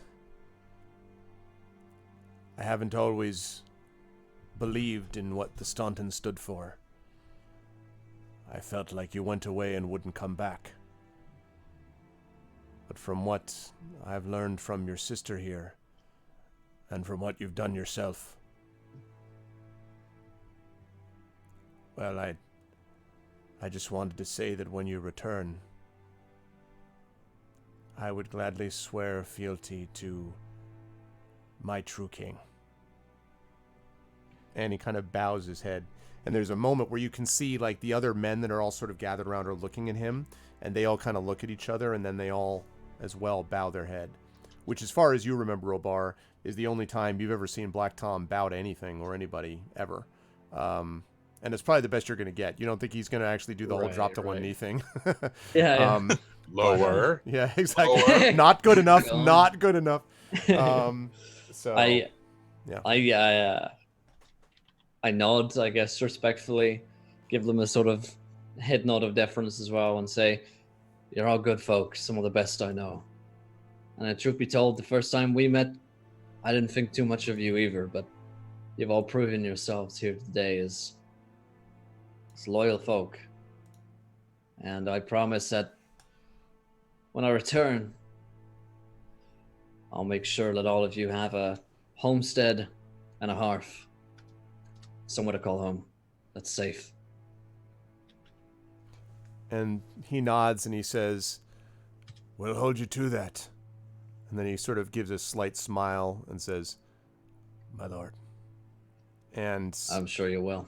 he steps out of the way and he says, "All right. All of you that I'm sending with you, you're to go only to the edge of Mirkwood and no further. But if anything harms this column, I mean anything harms this group of people, I'll personally find you and rip your head off. Get out of here."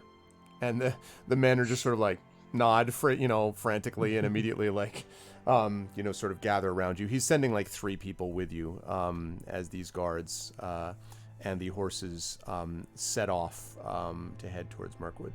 Now, And, just to... Tani go ahead, yeah, Tani. leans down to Inga and is like, "Do you think that applies to us as well?" I'd rather not like bet that it doesn't. So As you head out, I just want to sort of jump in very quickly. Will, you got like 10 minutes? Can you do Yeah, that? I got 10 minutes. Okay. So, all right. This leads us to out of the fellowship phase and into the crossings of Selduin.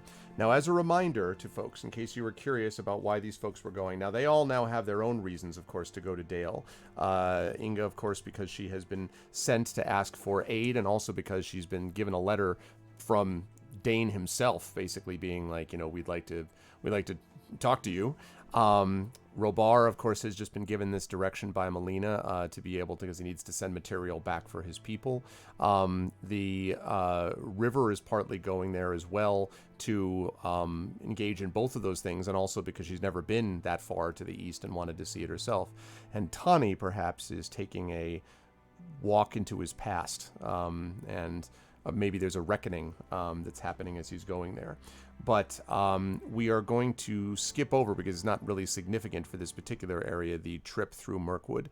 Nothing ever happens there. Yeah, It's nothing fine. ever happens there. This is actually uneventful, and the one thing I will say about Mirkwood is you're going through, you're able to take, for the first time, the actual main path you're actually able to take, which has been much cleared out.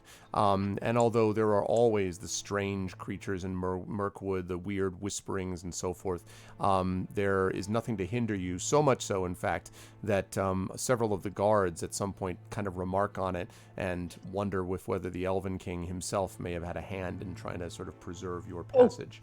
As you like go this through. is we are taking the elf path, right? Yes.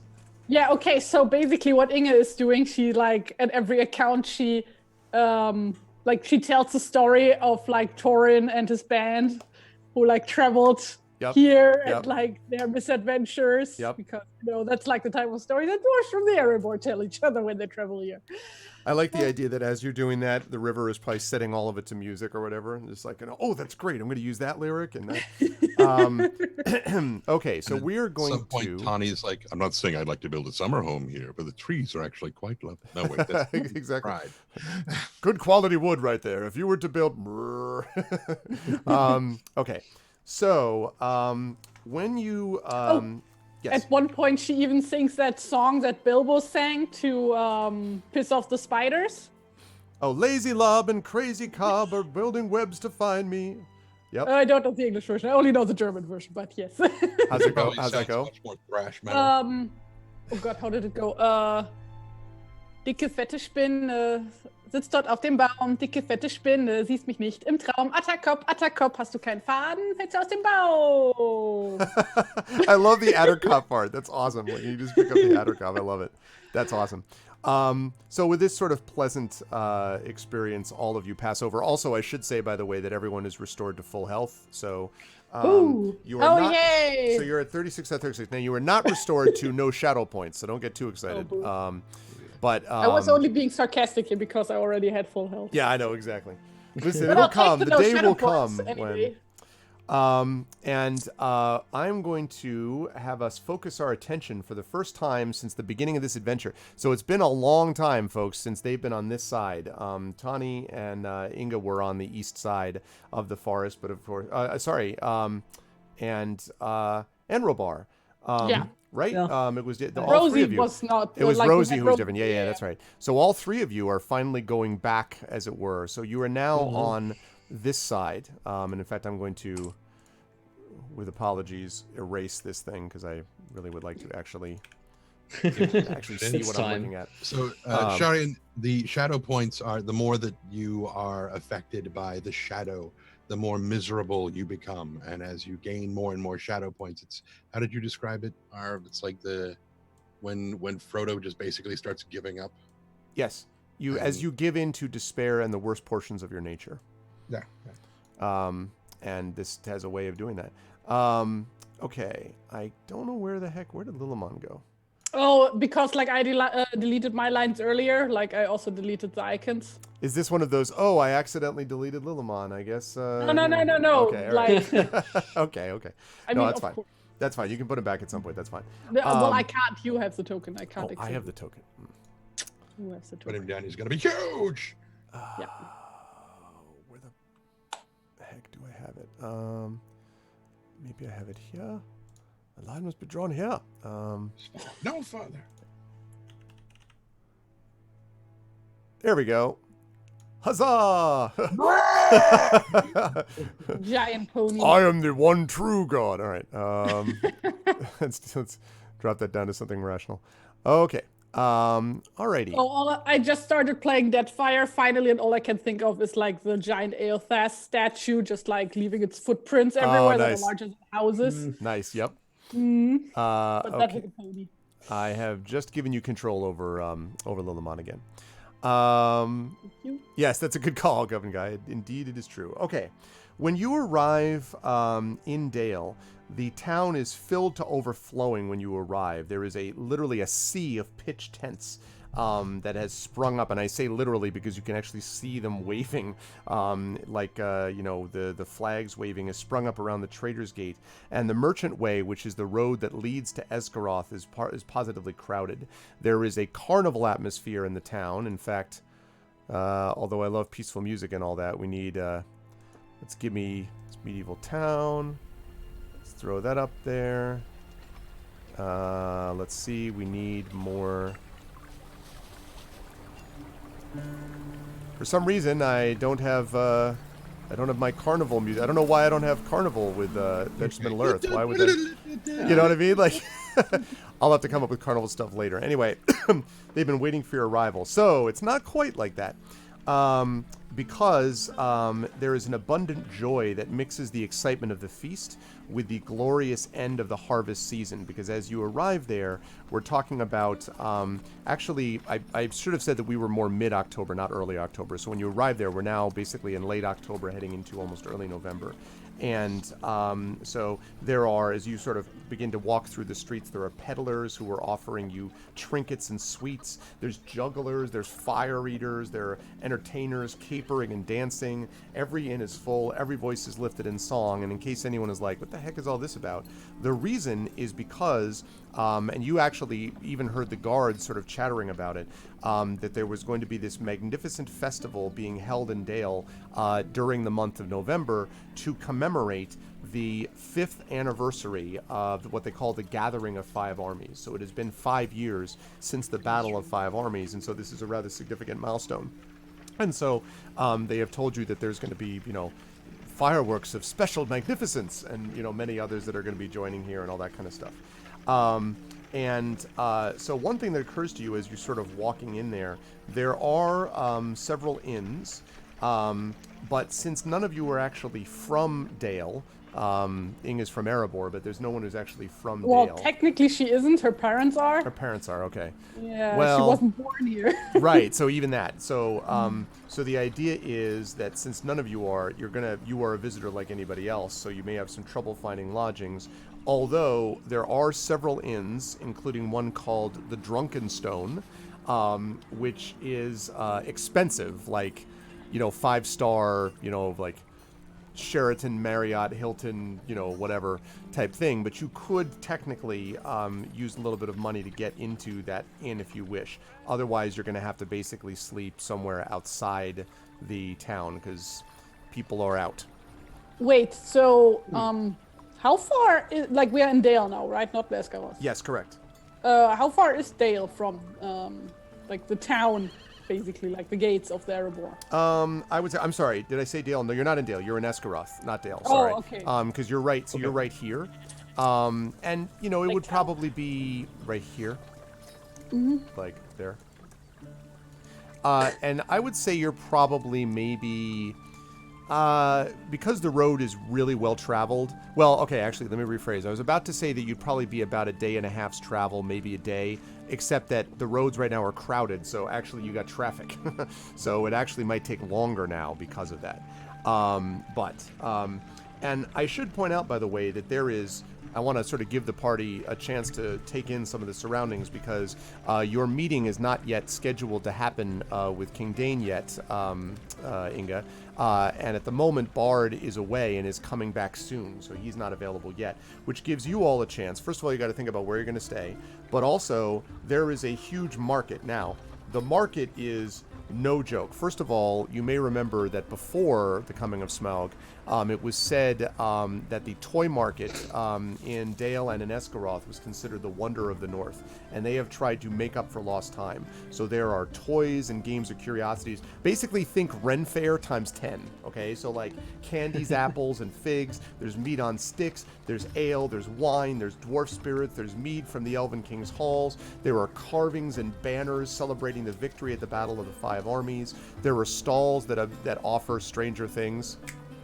Books of lore, ancient scrolls, magical talismans, charms, love potions, enchanted filters, rings that ward off evil. There's this one thing that says it's the one ring. You don't know what that means. Scales and There's claws. 7 of them on that stick. Yeah, exactly. And one person's like, $1 to rule these all. No. There are scales and claws from Smaug, although they look more like kind of bear claws maybe, but they're like, oh, no, these are completely Smaug's claws. There is, at one point you pass these two traders who are brawling. Both of them seem to be screaming at each other about how they have the one true black arrow. And of course you know that the black arrow is the one that actually slew Smaug. So they're both holding up these arrows, and you actually are able to tell that a little bit of the black paint has rubbed off from one of the arrows. And so you're like, really? There are stalls that are selling painted wooden or leather masks as well, which are doing a lot of business too. And there are also, you'll be happy to know, games and diversions. There are riddle contests, song contests, games of chance. All this leading up to the opening ceremony. Why do I mention all this to you? Because, if you wish, you could engage in some of these riddle games, song contests, games of chance, or you could go get food, or you could go, check out the merchant stalls, or you could try to find where the hell you're going to sleep tonight. But the opening ceremony is not happening until tomorrow morning, so you've arrived there a day ahead of time. Well, I think Inga actually has a tent. I'm gonna check my inventory. Yeah, I think Robar might find mumble something about finding a room to sleep in and some food, and head to a tavern. Okay. Do you want to try to hit up the Drunken Stone, which is the one I mentioned, or do you want to try let's to get a drunken stone. Okay, what about the others?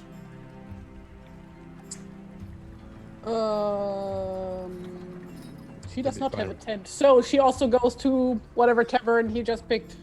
Yep. And also, she's gonna haggle the shit out of, like, the staying price. Well, I assume. Because she is a dwarf, so. I assume that she's going to do that. I am here Yeah, for like, basically, like, hey, like, come on. Like, you wouldn't even have this festival if it wasn't for my people. it. I hear that very much. So we will do that. Like another 1 or 2 minutes, Will, and then I know you have to head out a little early. Yeah. So when you get to the Drunken Stones, the first thing you notice, this is actually one of the first inns built in Dale, and you actually remember, Inga, having gone a couple of times to this inn, and you remember when you were younger thinking about how huge it actually was, just this enormous building. Now that you're older, it doesn't quite look that way. When you were a kid, this was called the New Inn, and someone has apparently purchased it recently and has changed the name. So the sign outside of it has this glowing gem on the sign, very new looking sign, above a mug of beer. And you are pretty certain, Inga, that what that actually is supposed to be is a representation of the fabled Arkenstone, which is BS. Like, I mean, the Arkenstone is not, you don't put that up. What? Like, come on, like, it's ridiculous. But whatever. Like, Tacky. this is typical commercialism. Like, they ruined Christmas. Now they ruin the Battle of the Five Armies. Like, that's how it goes. Everybody knows that they buried the Arkenstone with Thorin Oakenshield, so... Yeah, like, I mean, So you can just scoffs at it. It's like, I figured as much. And so when you go in, people are definitely fired up. I wish I had my in music, but I don't believe that I do. So do I double checks quickly? No, it does not. All right, I'll have to get that later. So do I have? No, I don't. Okay. So yeah, so you go in, it's very active and busy, like you hear people laughing and chatting with each other and all that kind of thing. And it's just like, like there are so many people that it's one of those deals where you have to hold your arms in close because you could barely maneuver through. But just behind, you can make out, at least Robar and Tani in the river can make out what looks like might be a bar on the other side of this room packed with all these people. You cannot actually see that, Inga, so you just have to hope for the best because you don't really see anything above this sea of people in front of you. Yeah, Inga's just gotta push through because she's kind of used to that, and I'm assuming Robar really isn't used to it. Yeah, for sure. Yeah, there's a lot of people, Robar. But Inga has zero shits to give right now because first of all, this is not the first type of it. I'm assuming they're having this festival every year. No, no. This is actually, this only happens every 5. This is the first time that it's happened. Oh, I see. It's 5 years, so it's like Burning Man, but with with the first Burning Man before it became nonsense. Oh God, you just reminded me of the worst viral video in German language video history. It's basically it's very, very old, in the early days of the internet, where somebody did a redub of the Lord of the Rings movies, and basically the party in the beginning, Bilbo's birthday party, they in that redub they made it that is Wacken open air, and Oh my God.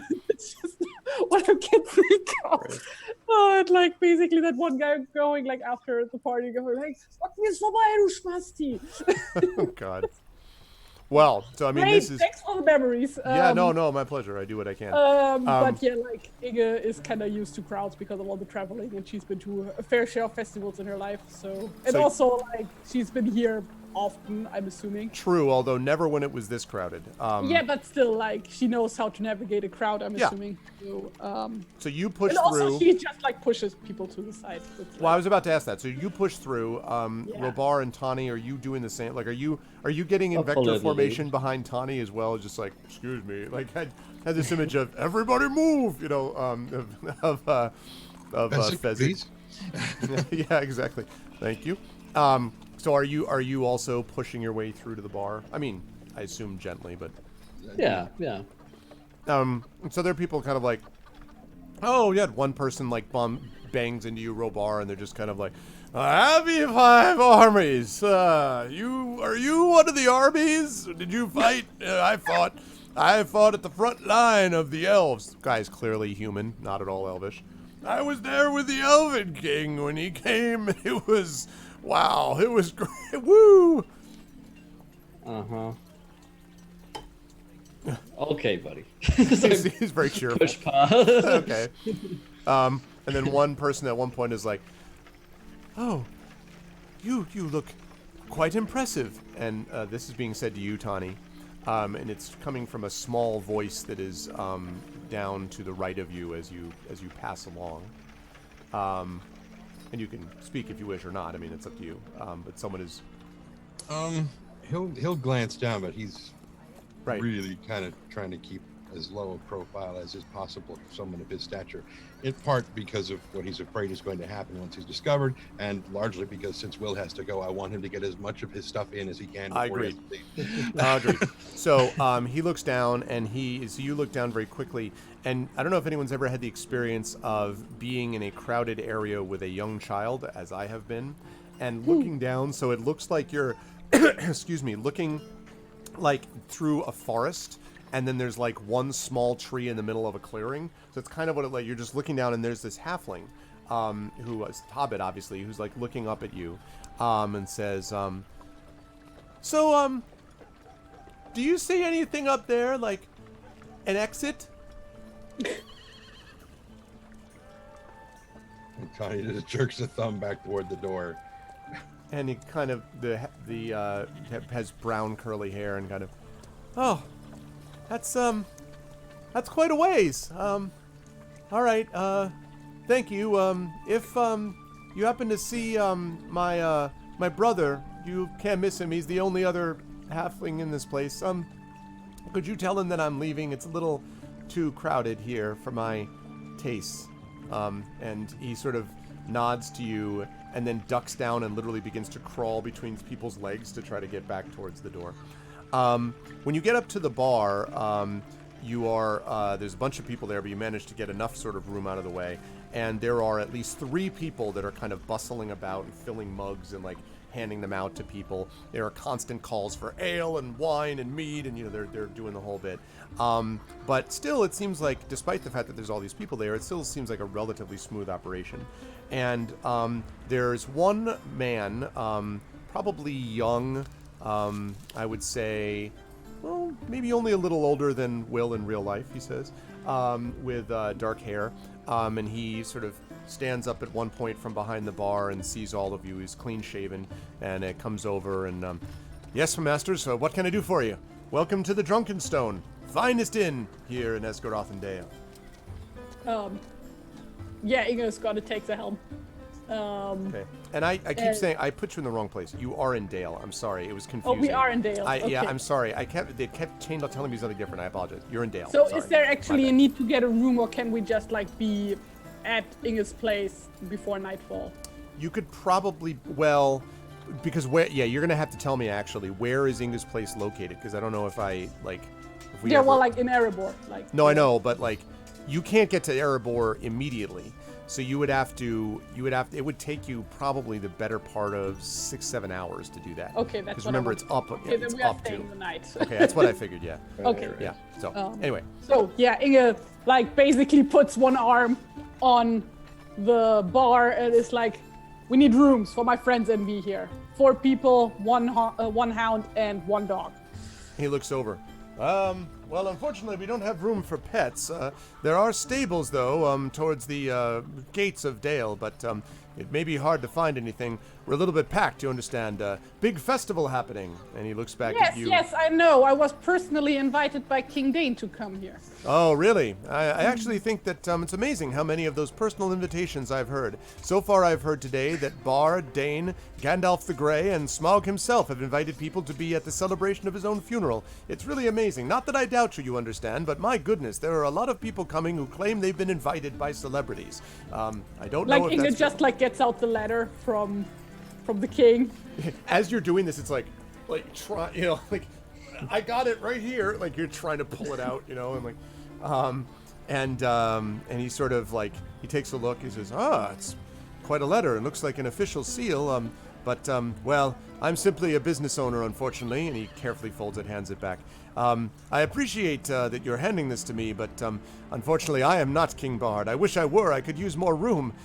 But you said you needed, you said rooms? Well, those are available for you, my masters, but unfortunately, I've only got the 1 room left. It is, however, a suite, one of the finest rooms that I've got in this inn. I had it remodeled just recently when I bought this place. Let me guess, it costs a small fortune to rent it. I would not say a small fortune, especially for someone who has the good sense and luck and fortune to be invited by King Dane himself. How much? He says, this will run you the very low price of 10 gold pieces for the night. And for that kind of, let me tell you, for a suite, have I mentioned it gives you full breakfast in bed? There are not 1, not 2, not 3, but 4 full king-sized beds. I should say fully stocked king-sized beds. We can even throw in a mini icebox for you. 5 gold pieces, final offer. Very well. I'll have to send you aside. I'm waiting. In about 2 minutes from now, I will have 5 more people coming up and asking me for rooms. Good luck to you, my masters. And he prepares to turn away. Like the temptation to reveal royalty now. You've heard of AAA? Take this! Do you know who I am? This is my membership number. The chat, Aradinel really wants you to do it. It would be funny, but an utter waste of Yeah. But oh my god, would it be funny? It's like Oh damn it! Give her I the have black nothing in card. persuasion or intimidation. So Yeah, I was gonna Where's say, you River when you need her? I you could try know, to persuade. yeah. That's true. You could try to persuade or intimidate if you like. Yeah, River seems very quiet. She seems not used to crowds like this. Okay, I say to him, listen, pal. Here's the thing: you're gonna get 5 people walking in here, but they're all gonna be drunkards like the rest. And they're gonna ruin that room, and you're gonna have to pay for repairs and remodel the whole place. So before, we're not even drinking here, and we just need a place for the night. You're not We're not. drinking here, but then you're using up. I need people who are good drinkers. We're Like some of drinking these here are my a lot. finest customers. And He's a dwarf. I mean, and she says, some of my finest customers. And then someone is like, I'm his finest customer. And it's the guy who accosted you initially, Yeah, Robar, who stumbles up. He's like, I'm his finest customer. He knows me from when I fought on the back much- of the dragon. And he kind how of much is he paying you? falls back. He's like, he doesn't pay me anything. And then he falls back into the crowd and vanishes. The innkeeper kind of looks and shakes his head and he says, anyway, listen, I see that you're in a little bit of a spot. And since you do have a official letter from King Dane, I certainly don't want to be the one to turn you away. I'll tell you what, I can reduce the cost here, but make sure you don't tell anyone or the word will get out. I'll reduce it to 9 gold pieces, but I'll throw in... And he stops and looks around and then leans in conspiratorially and says, the best roast beef you will ever taste. Ever.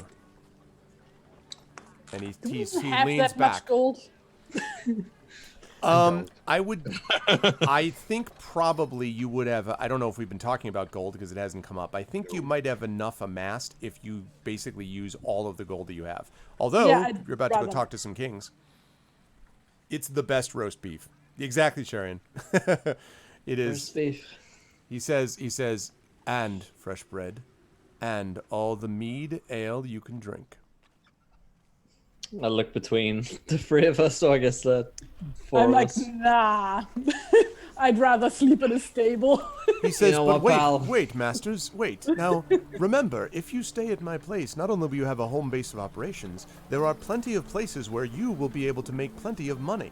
Do you know some of those games out there? Well, there are a few of them, of course, that are run by rogues and thieves, but most of them are actually good money-making opportunities, and truthfully, he drops his voice again, if you can stay sober, unlike just about everyone else in this place, you'll have an easy chance of winning over these rubes.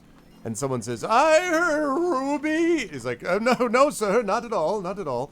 He says, listen, the truth is I appreciate the fact that you're not drunkards, and I'd like to have people staying there. But this is the going price. 9 gold, all of the food and ale you can drink, and what's more, I'll give you a little bit of inside information. All the food I can drink. Hmm. You know what? Did I say that? I'm You've got sorry. yourself a deal. I had some raisin ale earlier today, and it's been throwing me off ever since. We brew it here. All right, you got yourself a deal. I'll pay for it. And he nods. He says, "Thank you, masters," and he, takes the gold. And then Start hustling. He says, "He's like, I'm prepared to do this." He leans down and he says, "I'm here to tell you that there's inside information. That there's those celebrities I mentioned. They're celebrities from the Battle of 5 Armies themselves, and more than a few. From what I hear, they're here to celebrate, but also to plan." And he sort of gives you a little elbow, like the kind of wink, wink, nudge, nudge elbow. He's like, with King Bard himself. And he leans Interesting. back and he says, "Well, masters, you may, if you'll follow me, I'll lead you right up to your room." And then he says, clear a path, please, clear a path. And they're not clearing a path. And then he finally looks around and his eyes fall on you, Tawny. He can just start shoving people, like just basically starts a mini mosh pit. And so she does, and people are like moving around, and he looks at you, Tawny, and he's like, he basically does the, would you mind? As if just like gesturing to the crowd and you. Bonnie takes his staff and boom! So everyone's like just for a moment, like everything goes completely dead silent, and everyone just stares, and they all like they all sort of like gradually move away, and the innkeeper says, "Thank you, good people. These are heroes right here, heroes." And they all like you all pass along and then up the stairs. I would like all of you to please to make perception checks for me. I'm assuming this does not count as wilderness. 26. No, it does not. Okay. Ooh, Good, 26. Ooh, 20. Okay. I've got my hood up, so I'm not seeing much of, Yeah, you're sort of focused have on a what's hood? ahead of you. I didn't Robar, draw you with a hood. Robar and Inga. Robar, I think you noticed this first, and then Inga kind of looks in the same direction and sees it. Robar, you see right towards the front of the inn, like because there's stairs, right, that go up above to the second floor. And as you're climbing, you kind of look back over your shoulder, and you see this man. It's hard to see because he's got one of those masks on, like that he's just putting on his face that were out in the stalls that I mentioned.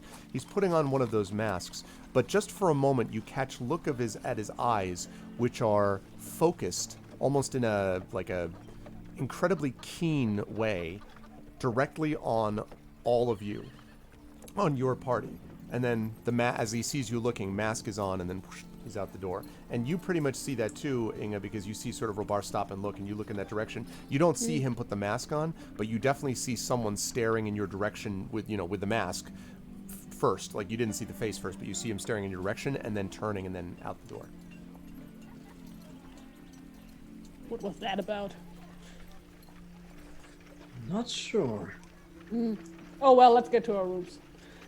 I think a lot of people are gonna stare at us with that guy with us. Points at Tony.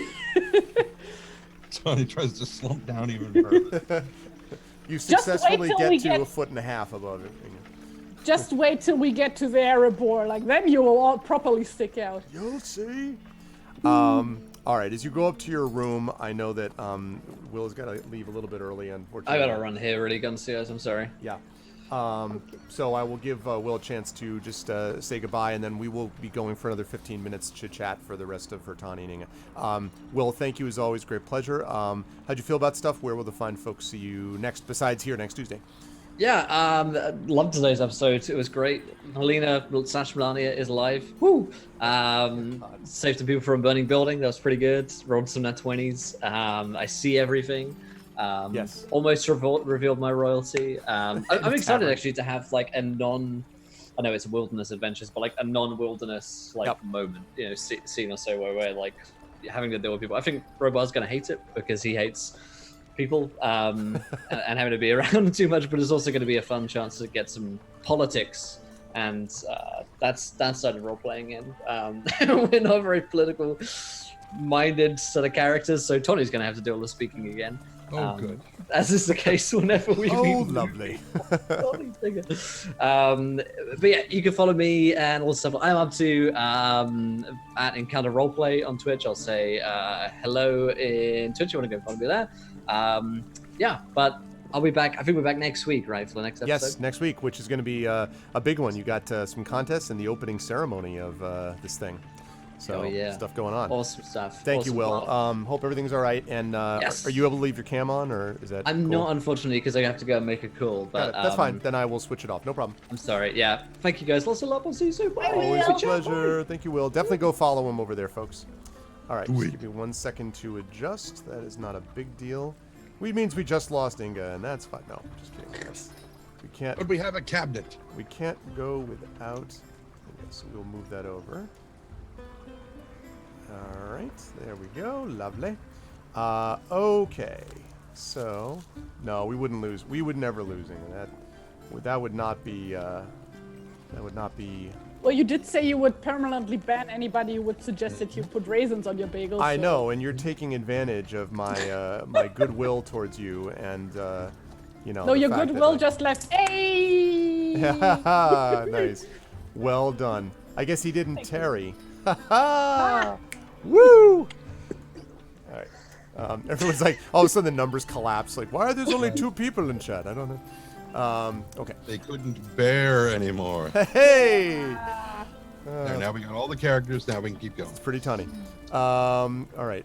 Well, wait. Did we? Did we get everyone? We Didn't get River. didn't get. This is gonna drive a real river in our part. No, it's terrible. I have to think about it. We're awash with bad puns. Let's move on. There you go. There you go. Water are we waiting for? Okay, good. Let's kick it into high gear. So, okay. So you go up to your room. Ah, sorry. Yeah, go. there you go. That's nice. There you go. Oh, I didn't hear it. Rip. Before we lose the stream.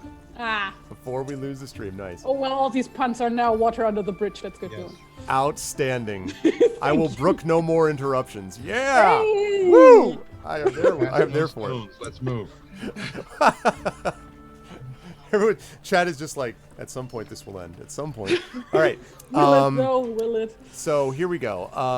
He brings you up to your room, and indeed, muting for the next minute. There you go, nonstop. Indeed, I have to say, in fairness to the innkeeper who tells you that his name is Shellid, he is the new owner of the place. And in fairness to him, he did not lie when he said this is a really impressive looking room. Now, granted, you've been in the Elven King's rooms. You've been in some really nice places, so I don't want to overstate it. But for an inn, and you have occasionally been in an inn, like this makes the Easterly Inn look like a outhouse, right? Like, I mean, this room is really impressive. There is this beautiful fireplace, which is currently does not have a fire burning in it, but there's plenty of wood and things there, flint and tinder by the hearth to be able to strike the fire. There are these two beds along one wall, two beds along the other wall. There are cabinets. There is one sort of large window which seems to be looking out upon the festivities down below. There is indeed a small stone something or other, which may or may not be an icebox maybe, that you can see in one corner of the room. It's very nice, and the beds themselves are covered with what looks like, it might not be silk, but it sure looks like very fine cloth, like very high level type of stuff, so it's impressive. And he sort of points this out and bows, and he says, "There you are, masters. I trust that you will enjoy your surroundings. And as I said, the best lodgings you'll find here in Dale. How long do you expect to be here, by the way?" Oh, just till tomorrow. Then we're moving on. He says, "Very well. In that case, may I recommend that if you have the chance to check out some of those games, please do so. And either way, of course, we'll be happy to bring you any food or drink that you require." Drink is good. I'd like to have some proper Iron Hills ale, please. Give me a whole pitcher. Absolutely on the way. Anyone else need anything from me as I head down to get that? He looks around. Robar seems just struck dumb by the experience. He's just looking around, and River's been quiet for a while. He says, "Well, yes, a very quiet, well-orderly party. Exactly what I like to see. I will return in just a moment." And he leaves and heads off, leaving you alone in the room. You can hear the sound of cheering and clapping and song and music emanating from not just downstairs in the inn, but also from outside past that window.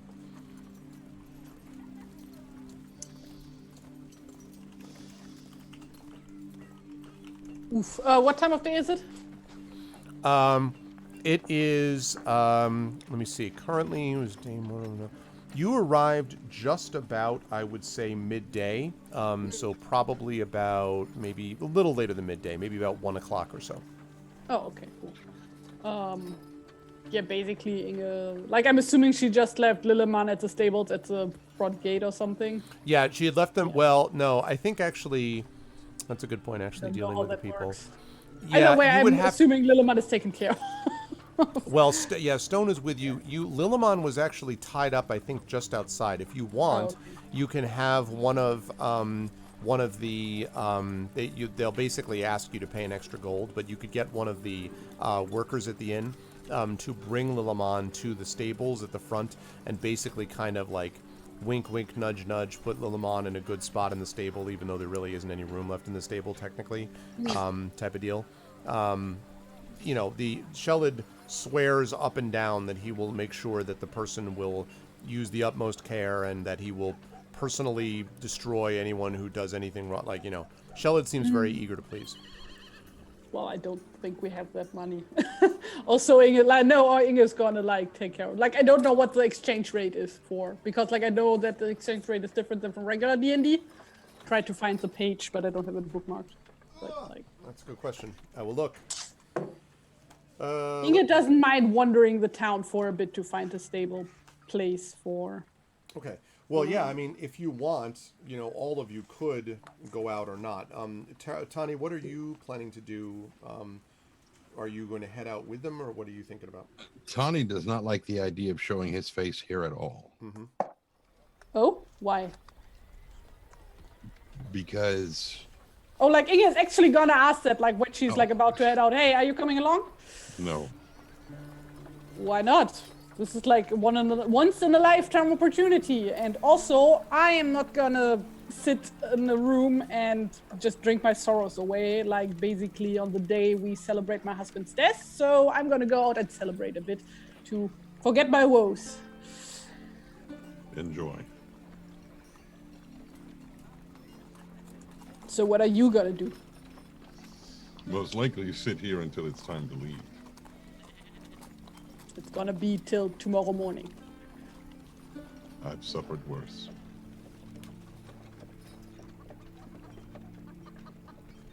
You are gonna explain, or?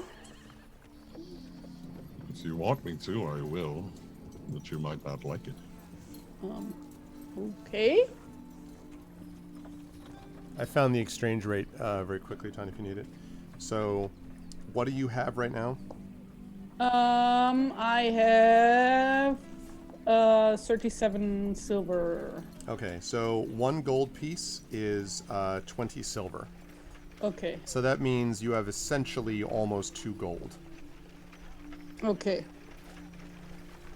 No, Inge's just gonna do that herself. You also have 480 copper, in case you're curious. Why? I have nine copper. No, I'm saying like that's what it would be the equivalent of. Okay, great. I'm just looking this up. No, Inge wants to save the money because Okay. she wants to buy some souvenirs for her parents and stuff. Okay. All right. And also, she needs drinking money. So. All right. So you're gonna head out, Tani. You're gonna stay in. Do we think? I imagine the river would probably go out with you. Wait, I no. guess. Tony was about to tell the story. Oh, I'm sorry. Never mind. Let me Yeah. shut up. Sorry, I forgot. I beg your So pardon. yeah, Inge just like sits back down and like looks at Tony like waitingly. Is that a word? I'm saying that's a word now. With anticipation.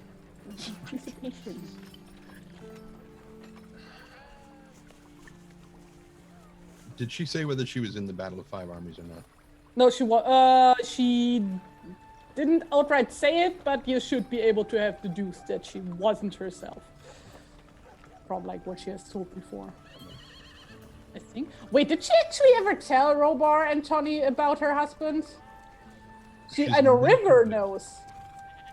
She's mentioned him before, Yeah, but definitely. only passingly. Okay, no, then Tony probably wouldn't know if she was or wasn't.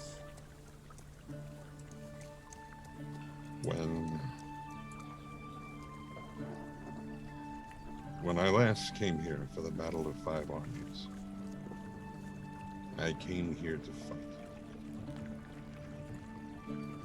I wanted to rip into anything I could get my hands on. Just sunder everything in my path.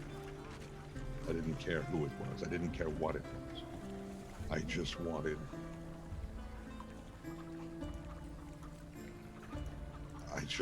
to hurt people as much as I could. And I used every tool in my arsenal, from tiny little sticks, my bare hands, my teeth. I remember the taste of blood of many races. I remember the feeling of flesh tearing between my teeth. Feeling bones breaking between my fingers. Screams that just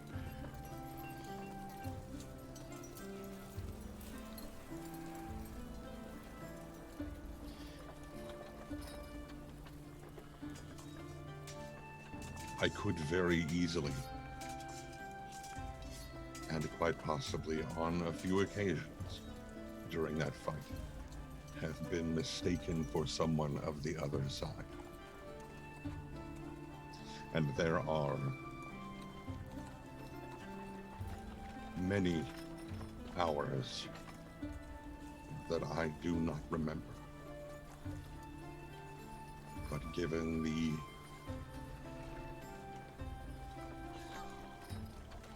wounds that I had taken and the ache in every fiber of my body, I must have done horrific things.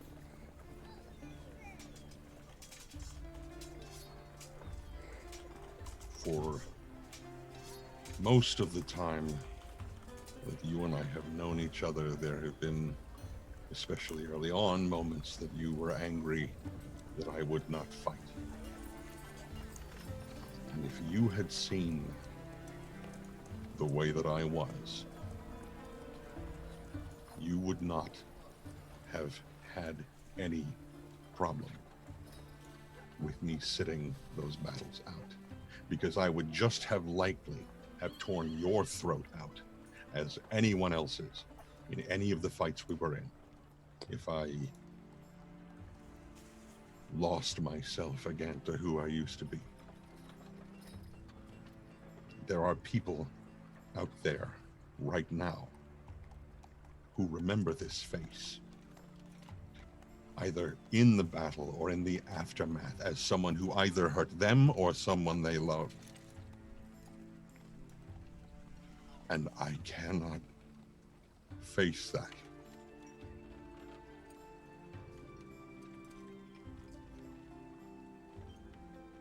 Like after like a moment of like silence, like Inge scoots over and sits next to Tony instead of in front of him, and basically like, so what are you gonna do when we go to the Erebor? Because a lot of Iron Hill dwarves live there now, and a lot of Iron Hill dwarves were in that battle. A lot more people there will be able to recognize you than there will be here, I assume.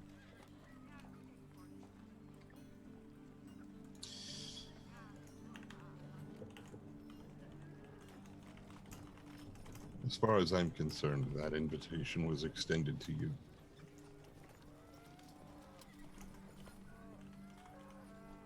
So you are just gonna stay here the entire time? No,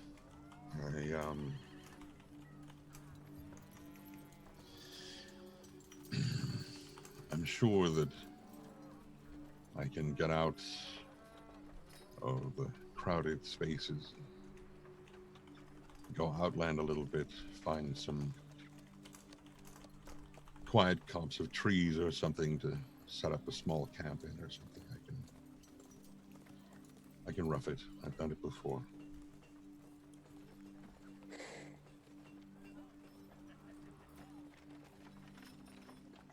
Well, I mean, all I can say is that at least back home, I know that not just I, but also everybody in my family will make sure that nobody will, how do you say, attack you in any form or shape.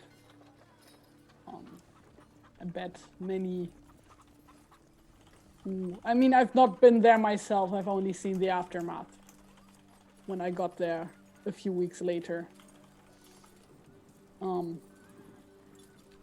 But many have done things that they are not proud of. And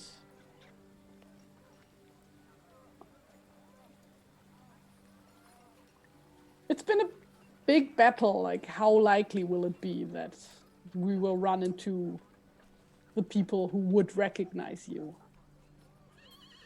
You could just say, oh,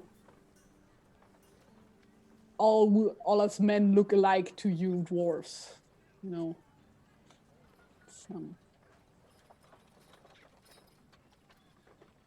just saying, I mean, we've been traveling for a long time now together, and you're basically my second family together with the guys, and I'd love you to meet my actual, like my first family, you know? It's, As would I. I mean, if you really don't want to, then I'm gonna respect that. It's not that I don't want to. I definitely want to. Desperately. I want to. I didn't become a healer just to heal the flesh. I was trying to atone for the things that I've done. But as I said to my kinsman before we left, all of that atonement has been on that side of Mirkwood, where I have not done the harm that I have done here. And I do want to heal the wounds, both spiritual, emotional, physical, whatever, that I may have caused here. But I'm afraid.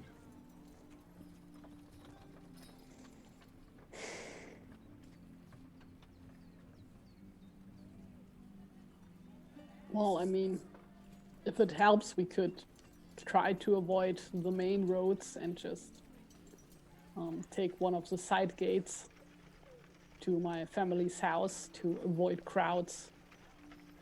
And I know that my family will offer you any and all shelter that you wish or need. In that, my dread is that they would, in doing so, take on some of the ill will that has been heaped upon me. Well, I mean, you are basically part of the family now, so I don't think they would mind. And if somebody comes up to them, then I guess my dad will just punch them in the face and break their nose, and it will be fine. So more harm for my sake. This is just how we do it back home. It doesn't make it If what somebody I want. has a disagreement, you have a fisticuffs, and then it's done. Everybody moves on, everybody has a beer, and everybody's friends again.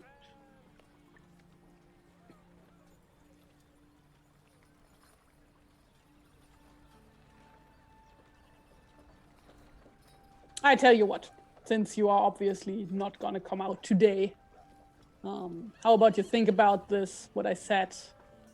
I'm gonna, because I need to go out and find Lilleman some lodging for the night, and maybe I can find you a candied apple or something. And then we can talk again tonight or in the morning. How does that sound? All right. Okay, good. Yeah. Hmm? Thank you. No, thank you. I know we didn't always get along, but you know, people change. Don't forget that.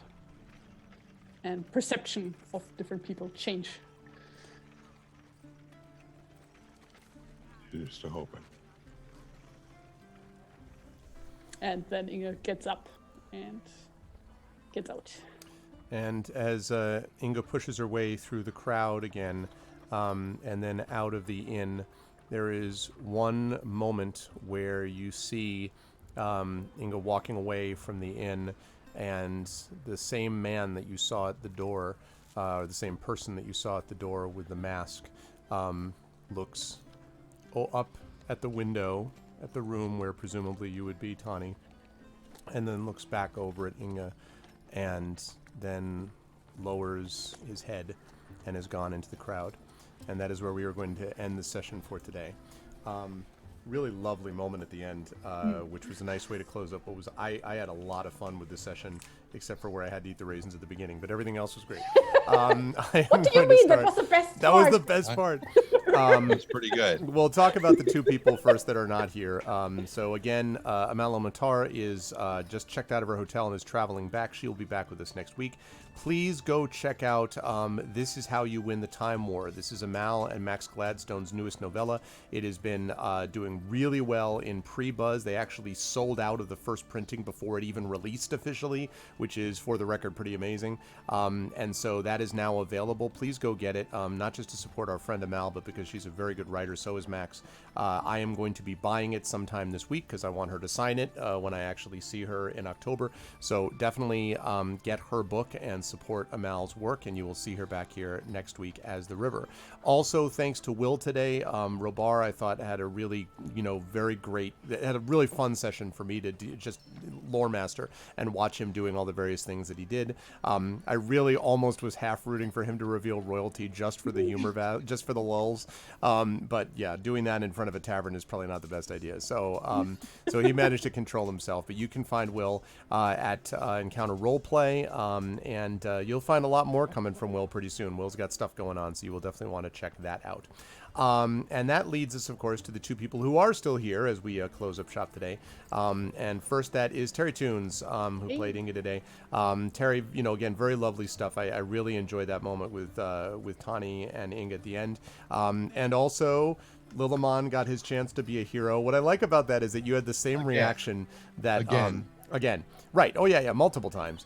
But this had the same reaction that the River had when Stone did stuff. She's like, no, don't do that. And I'm like, these are animals who will not necessarily listen to everything you say when they see that you were in danger. So this is how it works. They'll listen to you most of the time, but not always.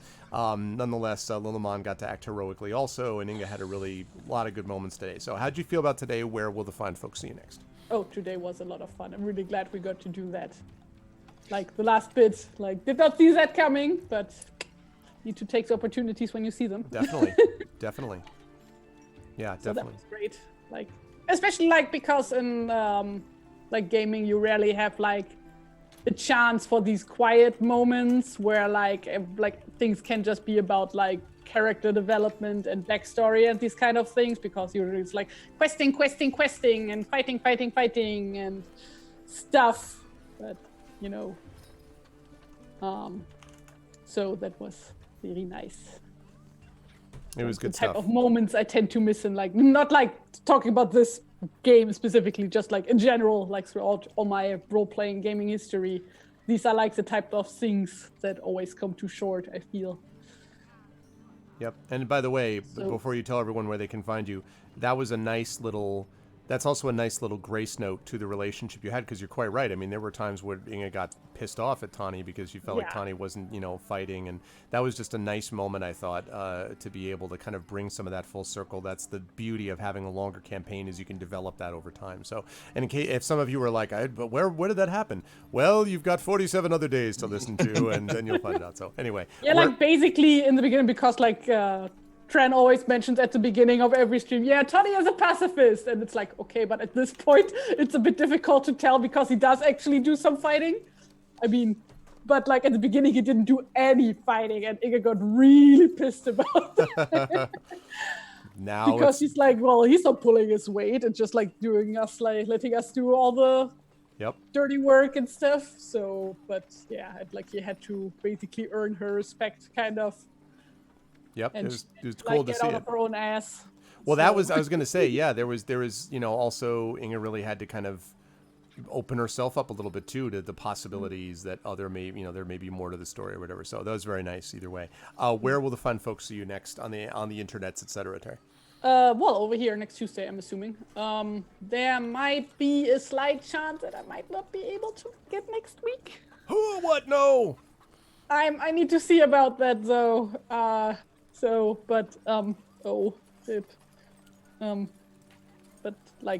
We need you here for the contests. The contests. Yeah, I know. There's song contests, drinking contests, so yes. cosplay contests. I'm serious. There's all kinds of costumes and things and. Well, like one of the skills that Inge does not have is tailoring, sewing, whatever. So Stone crafting contests, wood Can go as crafting, a- stone crafting contests. can go as a golem, just like a suit out of stone. That's not going to be heavy or anything. Yeah, right, exactly. Hey, Okaran. Just going to dress up as a house. But yeah, like here next Tuesday. And other than that, you guys can find me on Twitter and on Instagram at TariToons. And yeah, that is that. When I'm not here for gaming, then I'm here for drawing, also on Tuesdays, same time. So yeah, Good stuff. Thank you, Terry. Always it's a what I pleasure. do. Yeah, and you do it very well. So thank you, Terry. It was Aw, good thank stuff, you. and I look forward to seeing how things go next Tuesday. That'll be awesome. And those of Oh, you, I'm all for a raising eaten contest. I'm not, and fortunately, it's my channel, so no. That's how this works. Moving right along up the line, we have, of course, yes, and that group picture. And remember, folks, if you're like, I love this campaign, where do I find out more? ! ARV Shop will allow you to get shirts, hats, etc. with not just that image, but literally Kilobyte broke it down so that you could get, like, if you want to show your allegiance to Tawny Bear, you've got the Tawny thing in the front and then the whole crew on the back of the shirt. So You know what I would love to see? A scarf that has like Inge on one end and Lillimon on the other, and then like and you another tie together. scarf Oh, with the river and stone at either end. that's cool. And then Tony and Robar, and thus a ship was born. Oh, interesting. Well, I mean, listen, but the problem is you can't make it official then, and then all of a sudden it ruins it. These have No, to be all what we do- fan fiction, you know. It would have to be a dish towel. The Robar part always falls in the sink and winds up in the water. I can't. No, Oh no, gosh. like gross. what are they called? Like a washing cloth for, like, you know, like that you pull over your hand. Yeah. One of those. Yeah, with no, totally. Robar's face on it. That's really funny. Oh, poor Robar. But always a pleasure, Terry. Thank you so much. Great stuff today, and we will see you next Tuesday. We will see you next Tuesday. You will find out. You will see. No, we'll see you next Tuesday, hopefully. And that leads us on to, last but certainly not least, Tren. Again, lovely moment. I think it was nice to see more of that. And of course, we knew going in that obviously Inga's going to get more character development over time because of stuff with being back home or close to home. But for you, it is this sort of scene of, as you see it, your crimes. And it was fascinating, I think, to sort of see that being laid out with Inga. Like, it would be like a conversation with Robar, that makes sense, and you've had that established. Even a conversation with the river would make sense. But the fact that it's somebody who, at the beginning, there was disagreement with in terms of how that handles, I think makes that really kind of cool. So how'd you feel about today, and where will the lovely folks see you next? Well, I absolutely hated it. I thought it was horrible. Not the raisins, Trent. No, I meant the rest No, of the that session. part was fantastic. I agree completely. No, Yes, it was fantastic. this is wrong. Hate this. I really enjoyed it. I very much I like the idea of Tawny teaching people how little bits of medicine work to try to help get them a little, at least closer to, being able to take care of themselves. Red Lear, always trying to get never mind. So the shh, you be quiet. You be quiet. Where was I? Right, Dale. Anyway, so I'm glad we skipped over the forest again, because that just I was dreading us going back through the forest again when that halfling showed up in the thing. Yeah. No, it was no, it was when we got to the That was our first quest, to escort that guy through the forest and his son. yeah, Right. This time when we got to the guy and Ropar's kind of bartering with him for the cost of or Inga, whoever was bartering with the cost of the room, and he was like, you won't find better, like the Easterly Inn's an outhouse by comparison. I was going to say that's because it's run by a shithead. I was like, that's why I started cracking up and just quietly like, and I kind of lost it for a second. Poor Dodie. Yeah, well, if you weren't such a so yeah, where will people see me next? Here on Saturday. Mhm. for Adventures in Babysitting. No, Yeah. Infinity and Beyond. That's what Infinity and Beyond. Right. We had a really good session last time too, and that campaign is really kicking into high gear also. And I have surprises coming up on Saturday. Oh, good. Da-da-da-da-da-da-da-da. And I'm going to Echo. purge you forever, Echo. Stop that doing right now. Should Sorry, I ban go him? I can ban him. Ooh. Can I? No, don't actually do that. Oh, Okay, never mind.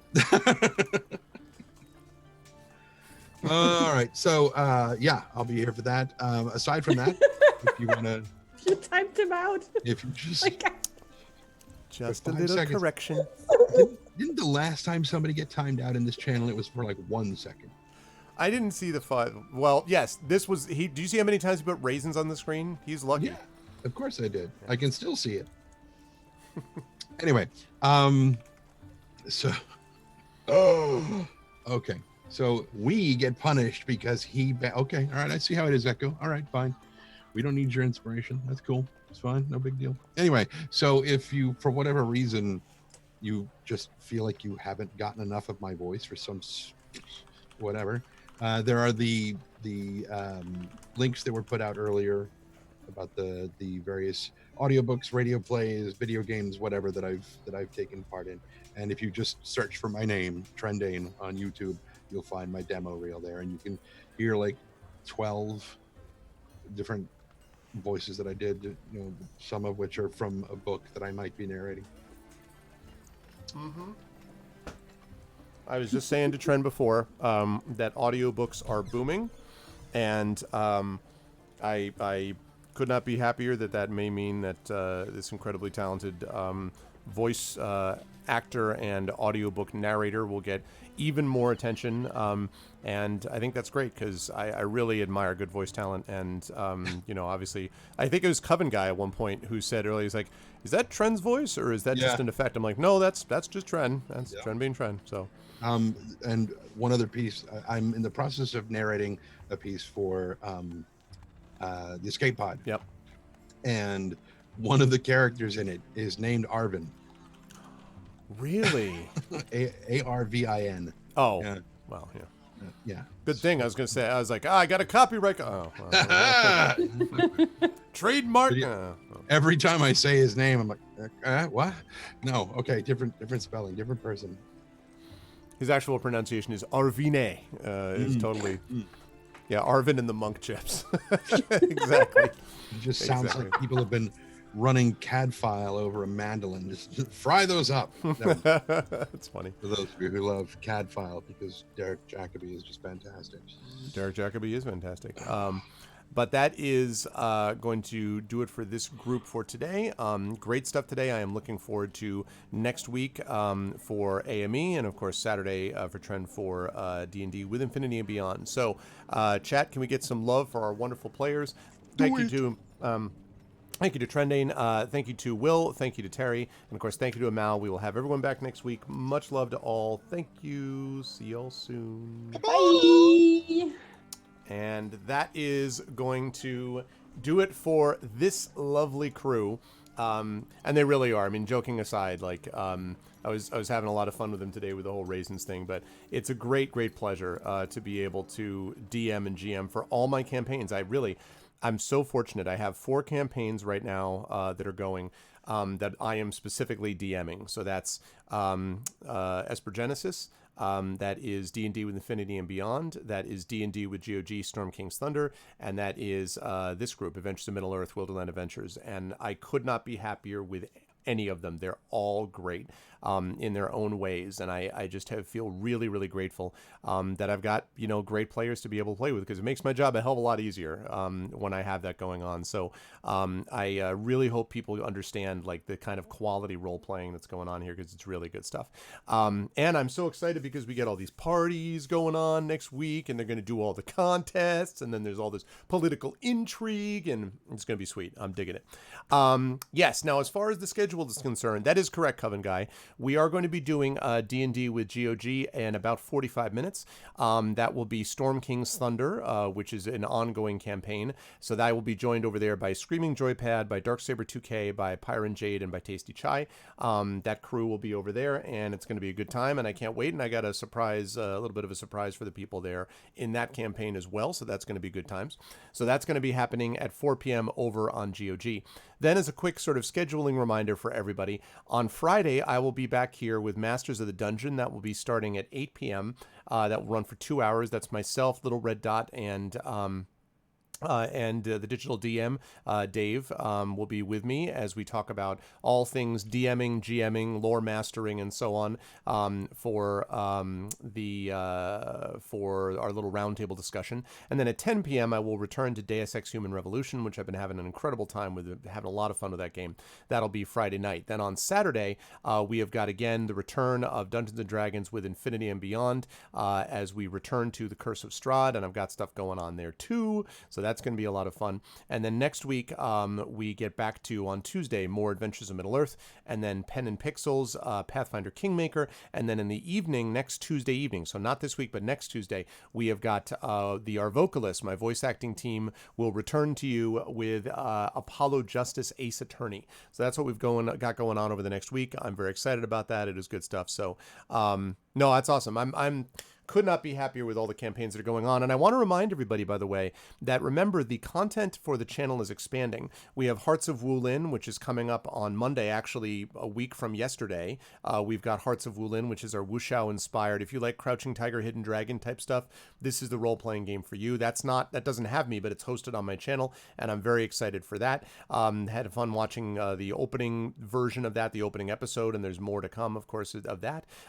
We've also got now Emberwind, of course, which we do twice a month. I'm expanding my offerings further. In fact, I'm going to be making an announcement pretty soon in the next couple of weeks about some new content coming to the channel. There's also, of course, Cat Rambo's Class, which happens once a month on this channel for writers. So there's just a lot of stuff going on here, which I think is great, and that's what we're going to keep doing. So the more we can expand that, the better we're going to be able to make this all happen. So it's good stuff. And that's right, because right now I'm only, I'm able to pay the Arvocalists, and I'm able to pay people to do all of the website maintenance and overlays and things like that. But in terms of regulars, I have not been able to pay my players because I can't afford it, because I don't have enough myself. So as those things build up, then I can sort of look into other ways to kind of remunerate them as well. But thank you all so much for all the love and all the hanging out and all the being lovely people that you all are. But I'm going to head on out of here. Again, remember, in about 40 minutes now, I'll be over at GOG doing D&D with GOG, Storm King's Thunder on Pen and Pixels. Do not miss it. That campaign is a ton of fun as well. Remember all the ways to support this stream. Please follow the channel. Check out the YouTube with !ArvTube, the Discord with !ArvCord. Don't forget about the website, which is arvaneleron.com. Don't forget about the Twitter, which is !ArvTweets. Thank you, Echo. Don't forget, of course, as well about the shop, that is !ArvShop. I also want to point people to Speculate. We've had some stuff from Origins up there recently, but pretty soon Mike and I will be coming back to some actual play stuff that we'll be doing, which should be a lot of fun. And then in terms of the financial ways to support the channel, !ArvShop. If you want to get a picture, if you want to get some of those sweet Terry Toons drawings and illustrations that you saw on shirts and t-shirts and things like that, you'll definitely want to check out AME. That's going to be a good time. Definitely check that out. And of course, we've also got D&D with Infinity and Beyond stuff over there, and pretty soon we're going to be expanding it to Esper Genesis stuff as well. So that's the merchandise area. Then you got the Patreon, !ArvTreon. That's how you get those inspirations and so forth.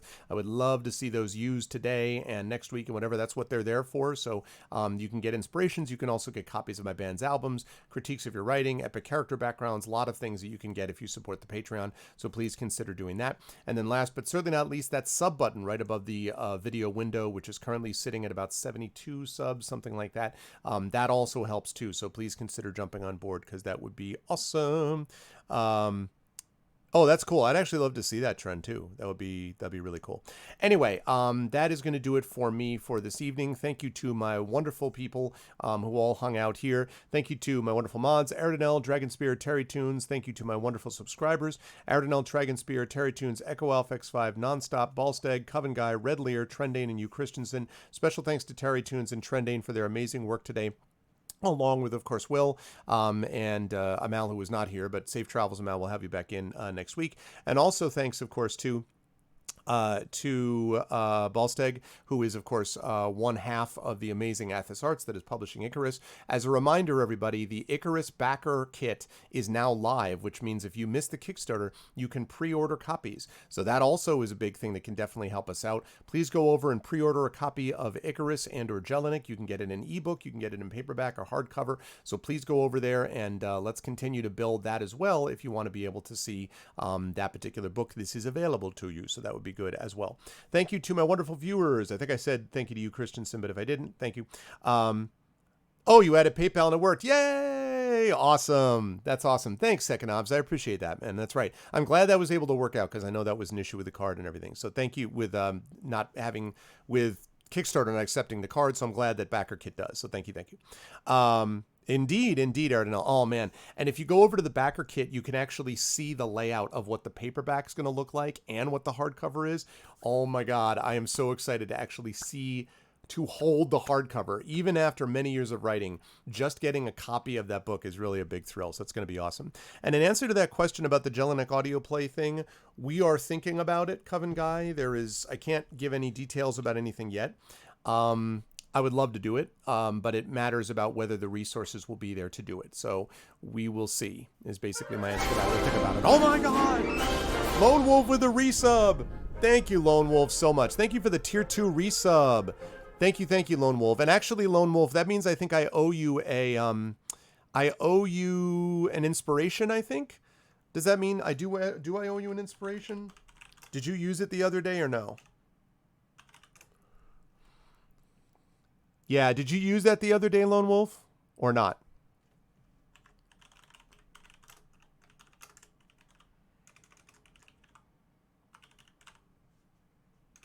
As I immediately call out poor Lone Wolf. Lone Wolf, did you use it the other day? We did when I wasn't here. Okay. So that's good. So then you're all caught up, so you don't have any extra inspirations, but now you're on board. So thank you, Lone Wolf. That's awesome.